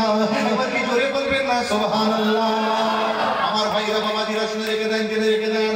ওই সময় মদিনা শরীফের বাসিন্দারা জিজ্ঞাসা করলেন, হুজুর আপনি চার ইমামের এক ইমাম, আপনি যখন একটা গ্রাম থেকে আরেকটা গ্রামে চলে যান, একটা গাঁও থেকে একটা গাঁও চলে যান, একটা শহর থেকে আরেকটা শহরে চলে যান, আপনি উটের উপরে কোনোদিন সওয়ারি হন না, আপনি পায়ে হেঁটে একটা গ্রাম থেকে আরেকটা গ্রাম, একটা শহর থেকে আরেকটা শহরে চলে যান। হুজুর বিয়াদবিটা মাফ করেন, আপনি হেঁটে হেঁটে যেতে আপনার কত না কষ্ট হয়, আপনি তো উটের উপরে সওয়ার হয়ে যেতে পারেন। হুজুর আপনি ইমাম মালিক, আপনি যদি আমাদেরকে বলেন আমরা আপনার জন্য উটের ব্যবস্থাটা করে দেব, আপনি এদিকে কোনো চিন্তা করবেন না। ও ভাইরা বাবাজিরা শুনে রেখে দেন, জেনে রেখে দেন, মহব্বত কাকে বলে, ভালোবাসা কাকে বলে, আন্তরিকতা কাকে বলে। ওই সময় চার ইমামের এক ইমাম ইমাম মালিক রাহমাতুল্লাহ আলাইহি বলে দিয়েছিলেন, বাবা আমি উটের উপর সওয়ার হই না, এই জন্য সওয়ার হই না, আমি উঠে যখন একটা গ্রাম থেকে আরেকটা গ্রামে চলে যাব, একটা শহর থেকে একটা শহরে চলে যাব, আমার ওটা যখন দৌড়ে চলে যাবে। আমার উটের পায়ের তলায় যে খুঁটটা রয়েছে ওই খুঁড়ের ভেতর থেকে যখন যে ধুলোটা উঠতে শুরু করবে ওই ধুলোটা উড়ে উড়ে উড়ে উড়ে উড়ে উড়ে যদি আমার নবী পাকের কদম আপনার কবর মোবারকে লেগে যায় কত বড় না বিয়াদবি হয়ে যাবে। এর জন্য আমি চার ইমামের এক ইমাম ইমাম মালিক মদিনা শরীফের জমিনে কখনো উটের উপরে সওয়ারি হয় না। আমি আমার উট দৌড়ে যাবে ধুলোটা উড়ে আমার নবী কবর মোবারকে লেগে যাবে, বিয়াদবি হয়ে যাবে। আর আপনার মদিনার জমিনে জুতো পায়ে দিয়ে আমার নবীর নকশে কদম কথা আমি জানি না, আমার ও ফুরফুরার ভালোবাসার মানুষেরা ইমাম মালিক নবীর প্রতি ভালোবাসা দেখিয়েছে।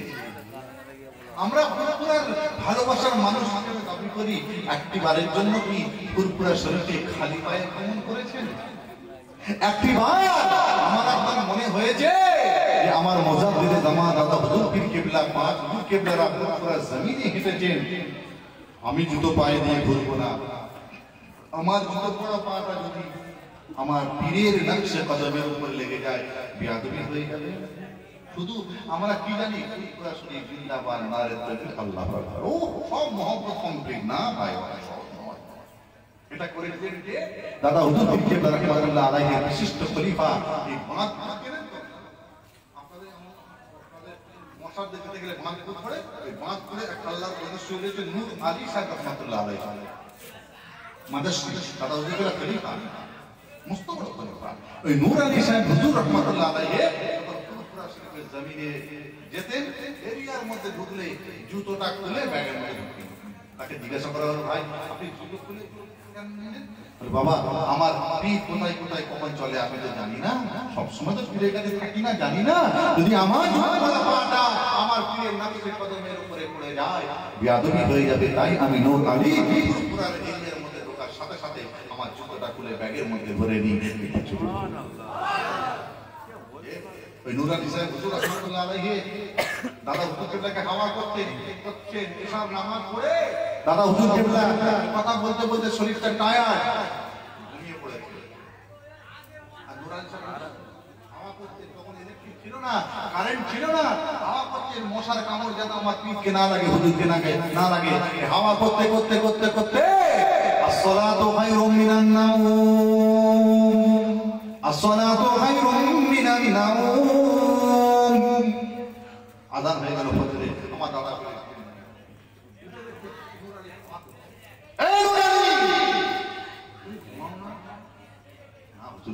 কেন আপনার কষ্ট হবে, গরম কাজ, তাই আমি বসে বসে খাওয়া করছি। কি করে খাবে আপনাদের? আচ্ছা বাবা ওঠো, উজু করে ফজরের নামাজ।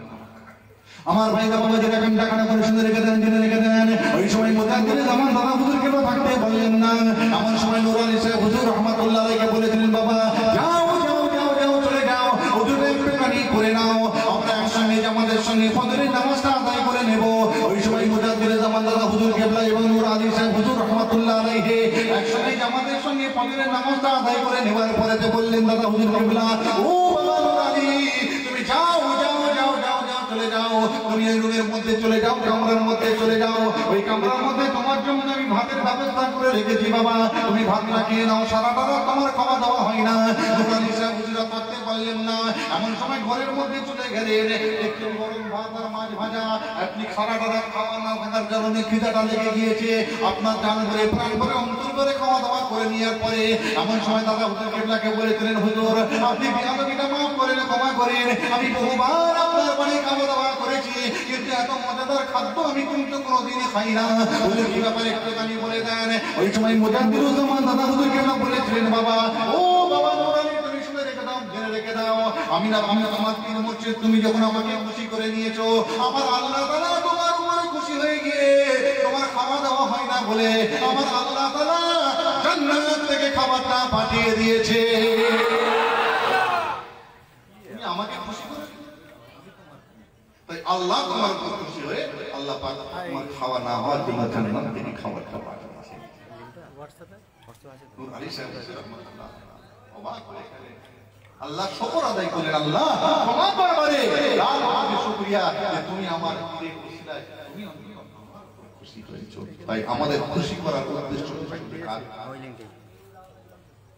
নামাজ পড়ছেন, খুশি করবেন কাকে? আর আল্লাহকে খুশি করতে গেলে আমার রাসূলকে খুশি করা লাগবে। আর রাসূলকে খুশি করতে গেলে পীর মুর্শিদদেরকে খুশি করা লাগবে। তবে হ্যাঁ, বাপ মাকে বাদ দিয়ে পীর মুর্শিদদের খুশি আমি দায়িত্ব নিয়ে বলছি, করবেন না, ওদের ফায়দা আসবে না। আগে বাপ মা, পীর মুর্শিদ। আল্লাহ পাক যেন আমাদের সকলকে সেইভাবে মুজাদ্দিদ জামান দাদা হুজুর কিবলা রাহমাতুল্লাহ আলাইহি নীতি আদর্শের উপরে আমাকে আপনারা সেইভাবে চলার তৌফিক দান করেন। বলুন সকলে আল্লাহুম্মা আমিন। আসুন আমরা একটু সকলে দাঁড়িয়ে আমার আপনার নবী সুদূর মদিনা শরীফে আরাম করছেন, আমরা একটু নবীর প্রতি মহব্বতের সঙ্গে ভালোবাসার সঙ্গে একটু সালামের নাজরানা একটু পেশ করে নেব। ইয়া নবী সালাম।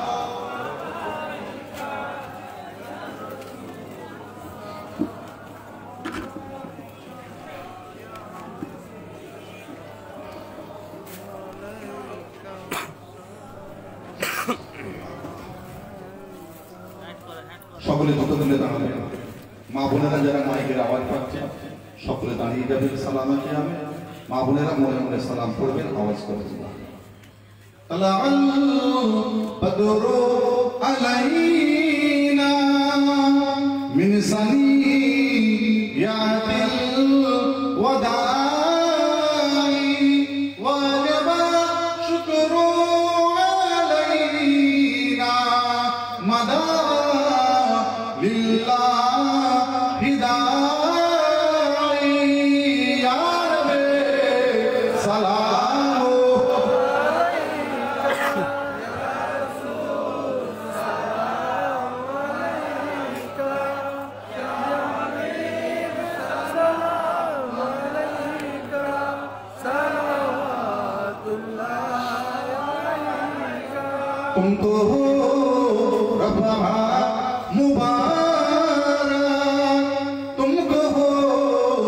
अस्मा मुबारक तुमको हो, अस्मात मुबारक तुमको हो, उम्मा मुबारक या रब्बे सलाम अलैका या रसूल सलाम अलैका या हबीब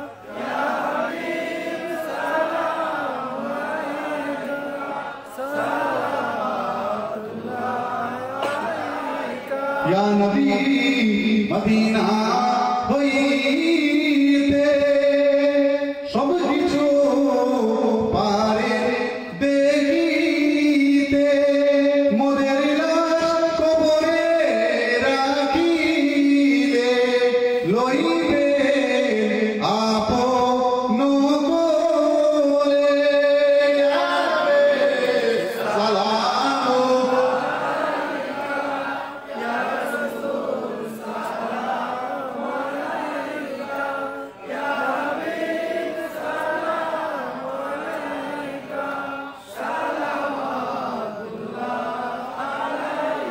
ফুরফুরার তরিকার সাথীরা দিতে চাই রোজায় হাজিরা হবে কি তোমার ইশারা হে রাসূল সালাম हमारा या रब्बे सलाम या रसूल सलाम या हबीब सलाम सलावतुल्लाह अलैना वशु या रब सल्लल्लाहु अलैहि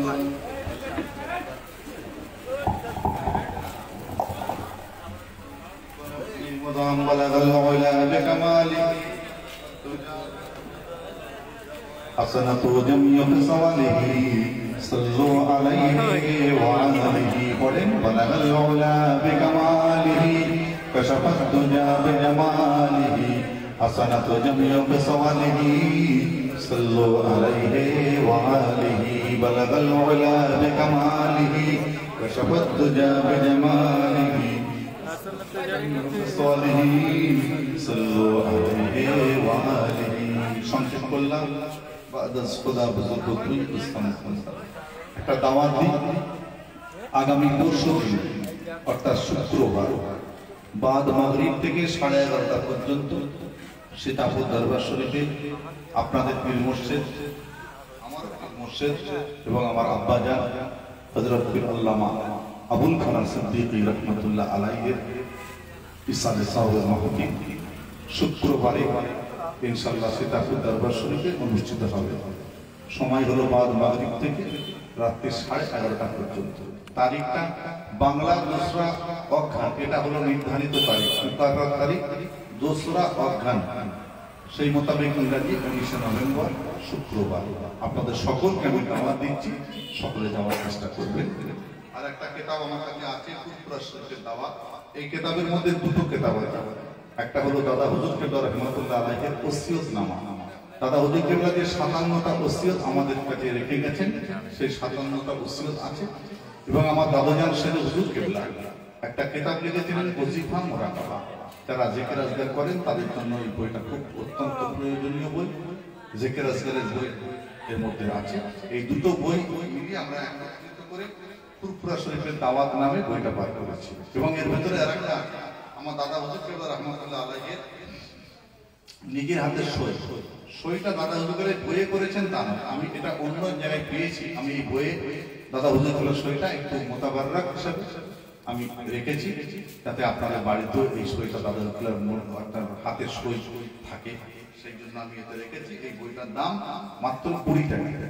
যারা নিতে ইচ্ছুক 20 টাকা দিয়ে আমার এখান থেকে নিয়ে যাওয়ার চেষ্টা করবেন। আর পরশুদিন শুক্রবারের দাওয়াতে সকলে যাওয়ার চেষ্টা করবেন।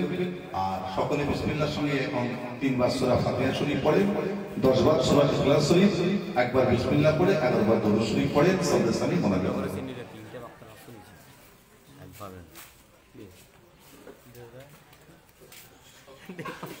বড় বক্তা শুনেছি দাদা 10 বার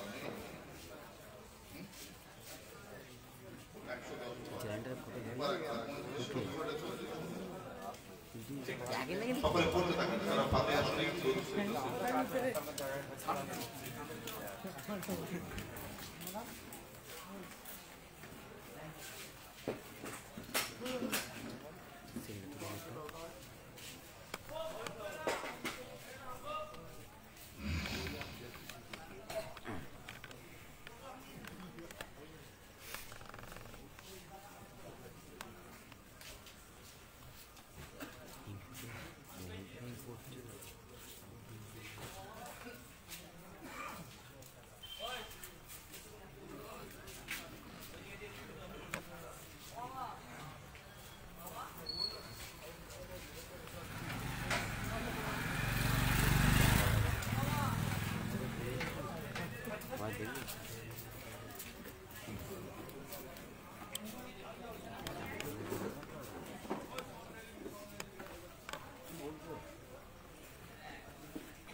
যাই হোক মাশাআল্লাহ 36 খতম কোরআন শরীফ এবং 110 পারাও কোরআন শরীফ পড়া হয়েছে।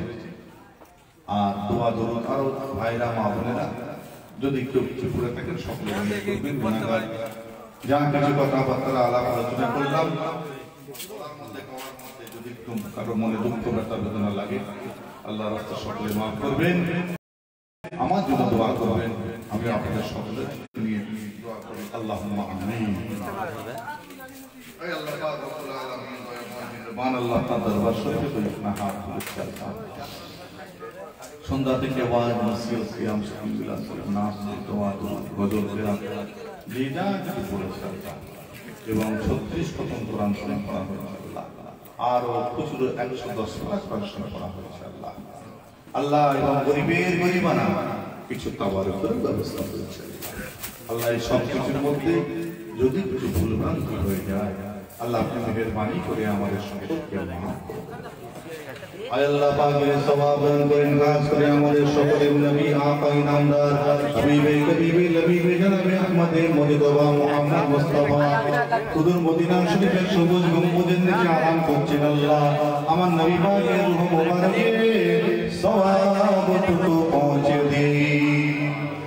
সাহাবায়ে তাবেঈন তাবে তাবেঈন আইম্মায়ে মুজতাহিদিন উলামায়ে দ্বীন ফুকাহা শুহাদা শহীদে উহুদ শহীদে বদর শহীদে কারবালা জান্নাতুল বাকি জান্নাতুল মুআল্লা জঙ্গে জামাল জঙ্গে মুজুদ হুজুর কিবলাগান শুনে রয়েছেন আল্লাহ। সকল হুজুর কিবলাগানের রূহ পাকে সওয়াবটুকু পৌঁছে দিন। আয় আল্লাহ পাক আসলে মেহেরবানি করে আল্লাহ চার ইমাম চার পীরান পীর হুজুর বিশেষ করে আল্লাহ মাহবুবে সুবহানী হুজুর রব্বানি গৌসে সমদানি বড় পীর আব্দুল কাদের জিলানী আল বাগদাদি হুজুর রাহমাতুল্লাহ আলাইহির রূহ পাকে সওয়াবটুকু পৌঁছে দিন আল্লাহ। আজমির শরীফের বুকে শুয়ে রয়েছেন খাজা মঈনুদ্দিন চিশতি আজমিরি সঞ্জারি হুজুরের রূহ পাকে সওয়াবটুকু পৌঁছে দিন। মাসুম রব্বানি হুজুরের রূহ পাকে সওয়াবটুকু পৌঁছে দিন। হাজার বছরের মুজাদ্দিদ আলফ সানি হুজুরের রূহ পাকে সওয়াবটুকু পৌঁছে দিন। আল্লাহ মনসুর বাগদাদি মুস্তাফা মাদানী নূর মুহাম্মদ নিজামপুরি শাহজালাল শাহপরান সৈয়দ আহমদ বেরেলভি ইসমাইল শহীদ আব্দুল্লাহ আব্দুল ফতেহ আলী ওয়াইসি আব্দুল্লাহ আব্দুল হুজুরের ওয়ালিদ সাহেব হুজুর 40 জন হুজুর শাহ সাহেব হুজুর প্রত্যেকের রূহ পাকে সওয়াবটুকু পৌঁছে দিন। খাস করে মেহেরবানি করে আল্লাহ পুরপুরা শরীফের মুজাদ্দিদে জামান আলা হযরত আলা হুজুর কিবলার রূহ পাকে সওয়াবটুকু পৌঁছে দিন আল্লাহ তাআলা। পাঁচ কলিজার টুকরা হুজুর কিবলাগণ আলা হযরত বড় হুজুর পীর কিবলা আলা হযরত মেঘনা হুজুর পীর কিবলা আলা হযরত দারুজান শাহজিলা হুজুর পীর কিবলা আলা হযরত হুজুর পীর কিবলা আলা হযরত ছোট হুজুর পীর কিবলা গণের রূহ পাকে সওয়াবটুকু পৌঁছে দিন। আয় আল্লাহ পাক খাস করে আমার দাদি আম্মাগণ বেটি আম্মাগণ ফুফু আম্মাগণ কয়েক চাচাজান কয়েক চাচিজান দুনিয়া থেকে চলে গিয়েছে। আমার আব্বা জান হুজুর কিবলাও দুনিয়া থেকে চলে গিয়েছে আল্লাহ তাদের প্রত্যেকের রূহ পাকে সওয়াবটুকু পৌঁছে দিন। আয় আল্লাহ পাক খাস করে হাজিরানে মসজিদের হাত তুলে আমিন আমিন করে আল্লাহ। অনেকের আব্বা জান দুনিয়া থেকে চলে গিয়েছে, অনেকের মা জননী দুনিয়া থেকে চলে গিয়েছে, অনেকের দাদু জান দাদি জান নানা জান নানি জান আত্মীয় স্বজন পাড়া প্রতিবেশী যারা কবরের মানুষ হয়ে গিয়েছেন আখিরাতের মানুষ হয়ে গিয়েছেন আল্লাহ তাদের প্রত্যেকের রূহ পাকে সওয়াবটুকু পৌঁছে দিন আল্লাহ। এই গ্রামের আশেপাশে যত কবরস্থান গোরস্থান রয়েছে আল্লাহ সকল কবরবাসীর রূহ পাকে সওয়াবটুকু পৌঁছে দিন আল্লাহ। এই গ্রামের বহু মানুষ আপনাদের সঙ্গে সম্পর্ক ছিল আল্লাহ, তাদের মধ্যে অনেক মানুষ দুনিয়া থেকে বিদায় নিয়েছেন। আমজাদ ভাই দুনিয়া থেকে বিদায় নিয়েছেন, হায়াত ভাই দুনিয়া থেকে বিদায় নিয়েছেন, এমনকি আল্লাহ অনেকে দুনিয়া থেকে বিদায় নিয়েছেন আল্লাহ। তাদের প্রত্যেকের রূহ পাকে সওয়াবটুকু পৌঁছে দিন আল্লাহ। আমরা যারা হাত তুলে আমিন আমিন করছি আল্লাহ আমাদের সকলের জীবন জিন্দেগিতে সকিনা জানা অজানা সমস্ত রকমের গুনাহগুলোকে আল্লাহ আপনি মাফ করে দেবেন আল্লাহ। মাহবুবে সুবহানী কুতুব রব্বানি গৌসে সমদানি ওয়া পীর আব্দুল কাদের জিলানী আল বাগদাদি হুজুর রাহমাতুল্লাহ আলাইহি রূহানি নজর রূহানি দোয়া বরকত আল্লাহ আপনি আমাদের প্রত্যেকের জন্য নসিব করে দেবেন আল্লাহ। আমাদের ছেলেরা বাচ্চারা বড় কষ্ট করে বড় পীর সাহেব হুজুরের নামে মাহফিলটা করেছেন আল্লাহ, তাদের কষ্ট মেহনতটা তাদের নাজাতের ওসিলা করে দেবে আল্লাহ। তারা টাকা পয়সা অর্থ দিয়ে সহযোগিতা করেছেন আল্লাহ, তাদের টাকা পয়সা দেওয়ার ওসিলা করে আল্লাহ আপনি তাদের মনের ইচ্ছাকে কবুল করে নেবেন আল্লাহ। আল্লাহ অনেকে বিমার আছেন, অসুস্থ রয়েছে আল্লাহ প্রত্যেকের বিমারিকে সেবা দান করবেন আল্লাহ। আল্লাহ যারা মুসিবতের মধ্যে রয়েছে আল্লাহ তাদের মুসিবতকে দূর করবেন আল্লাহ। আল্লাহ কমিটির প্রত্যেকটা ছেলের মনের আশাগুলোকে আল্লাহ আপনি কবুল করবেন আল্লাহ। কমিটির ছেলেদেরকে 5 ওয়াক্ত নামাজ পড়ার তৌফিকটা দান করবেন আল্লাহ। আয় আল্লাহ পাক খাস করে মেহেরবানি করে আল্লাহ দিদারে কাবা শরীফ দিদারে মদিনা শরীফ না হওয়া পর্যন্ত আল্লাহ আপনি আমাদের কারো মওত দেবেন না। আল্লাহ যখন মওত দেবেন জুম্মার দিনে কালিমা শরীফটা পড়তে পড়তে আমার রাসূলুল্লাহকে দেখতে দেখতে আল্লাহ আপনি আমাদের মওতটা দিয়ে দেবেন। আল্লাহ আমাদের সকলকে 5 ওয়াক্ত নামাজ পড়ার তৌফিক দেন, রমজানের রোজা রাখতে হবে। আল্লাহ আমাদের ইমাম সাহেব মুয়াজ্জিন সাহেব আল্লাহ যারা আছেন আল্লাহ সকলে হায়াত কিসমত আছেন আল্লাহ। দিদারে কাবা শরীফ দিদারে মদিনা শরীফ না হওয়া পর্যন্ত ফরজ হজ আদায় না করা পর্যন্ত কারণ মওত হবে আল্লাহ। কমিটির এক ভাই দুলা ভাই অসুস্থ, আল্লাহ তাকে সুস্থতা দান করবেন, আল্লাহ তার হায়াত কিসমত দান করবেন। আয় আল্লাহ খাস করে মেহেরবানি করে অনেক ভাই আমার সব আছেন মাশাআল্লাহ, আমাদের সব জানের প্রাণের ভাই আল্লাহ। আল্লাহ এই খানপুর গ্রাম আমাদের ফুরফুরা শরীফেরই একটা অঙ্গ বলে মনে করি আল্লাহ। এই গ্রামের প্রত্যেকটা মানুষকে আবাল বৃদ্ধ বনিতা ছেলে মেয়ে উভয়কে আল্লাহ আপনি ভালো রাখবেন, সুস্থ রাখবেন, ইবাদতে রাখবেন আল্লাহ। সারা পৃথিবী থেকে করোনা ভাইরাসকে আল্লাহ আপনি দূর করে দেবেন আল্লাহ।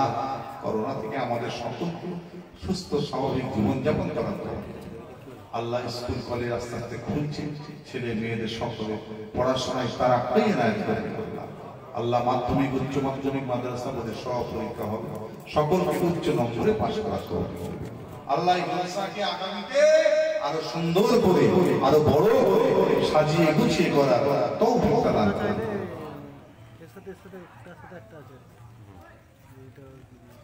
আল্লাহ। আমার মা বোনেরা সকলে হাত তুলেছেন আল্লাহ, আমাদের কাছে বলতে পারে না, দোয়া চাইতে পারে না আল্লাহ। যে যা নিয়ত করে উদ্দেশ্য নিয়ে হাত তুলেছেন আল্লাহ প্রত্যেকের নিয়তকে উদ্দেশ্যকে আপনি পুরা করে কবুল করো মনের বাসনা। কাবা শরীফ না দেখাই আল্লাহ তুমি মওত দিও না। কবুল করো মনের বাসনা আল্লাহ, তোমার রাসূলুল্লাহ দিদার না দিয়ে মওত দিও না। রব্বানা আতিনা ফিদ দুনিয়া হাসানা ওয়া ফিল আখিরাতি হাসানা ওয়া কিনা আযাবান নার। রব্বিরহামহুমা কামা রাব্বায়ানি সগীরা ওয়া কুল রব্বিরহামহুমা কামা রাব্বায়ানি সগীরা। রব্বানা লা তুযিগ কুলুবানা বা'দা ইয হাদাইতানা وهب لنا من لدنك رحمة إنك أنت الوهاب. سبحان ربك رب العزة عما يصفون والسلام على المرسلين والحمد لله رب العالمين. آمين آمين آمين ثم آمين. برحق لا إله إلا الله لا إله إلا الله لا إله إلا الله محمد رسول الله. আসসালামু আলাইকুম। জাগি দাও হয়ে গেছে না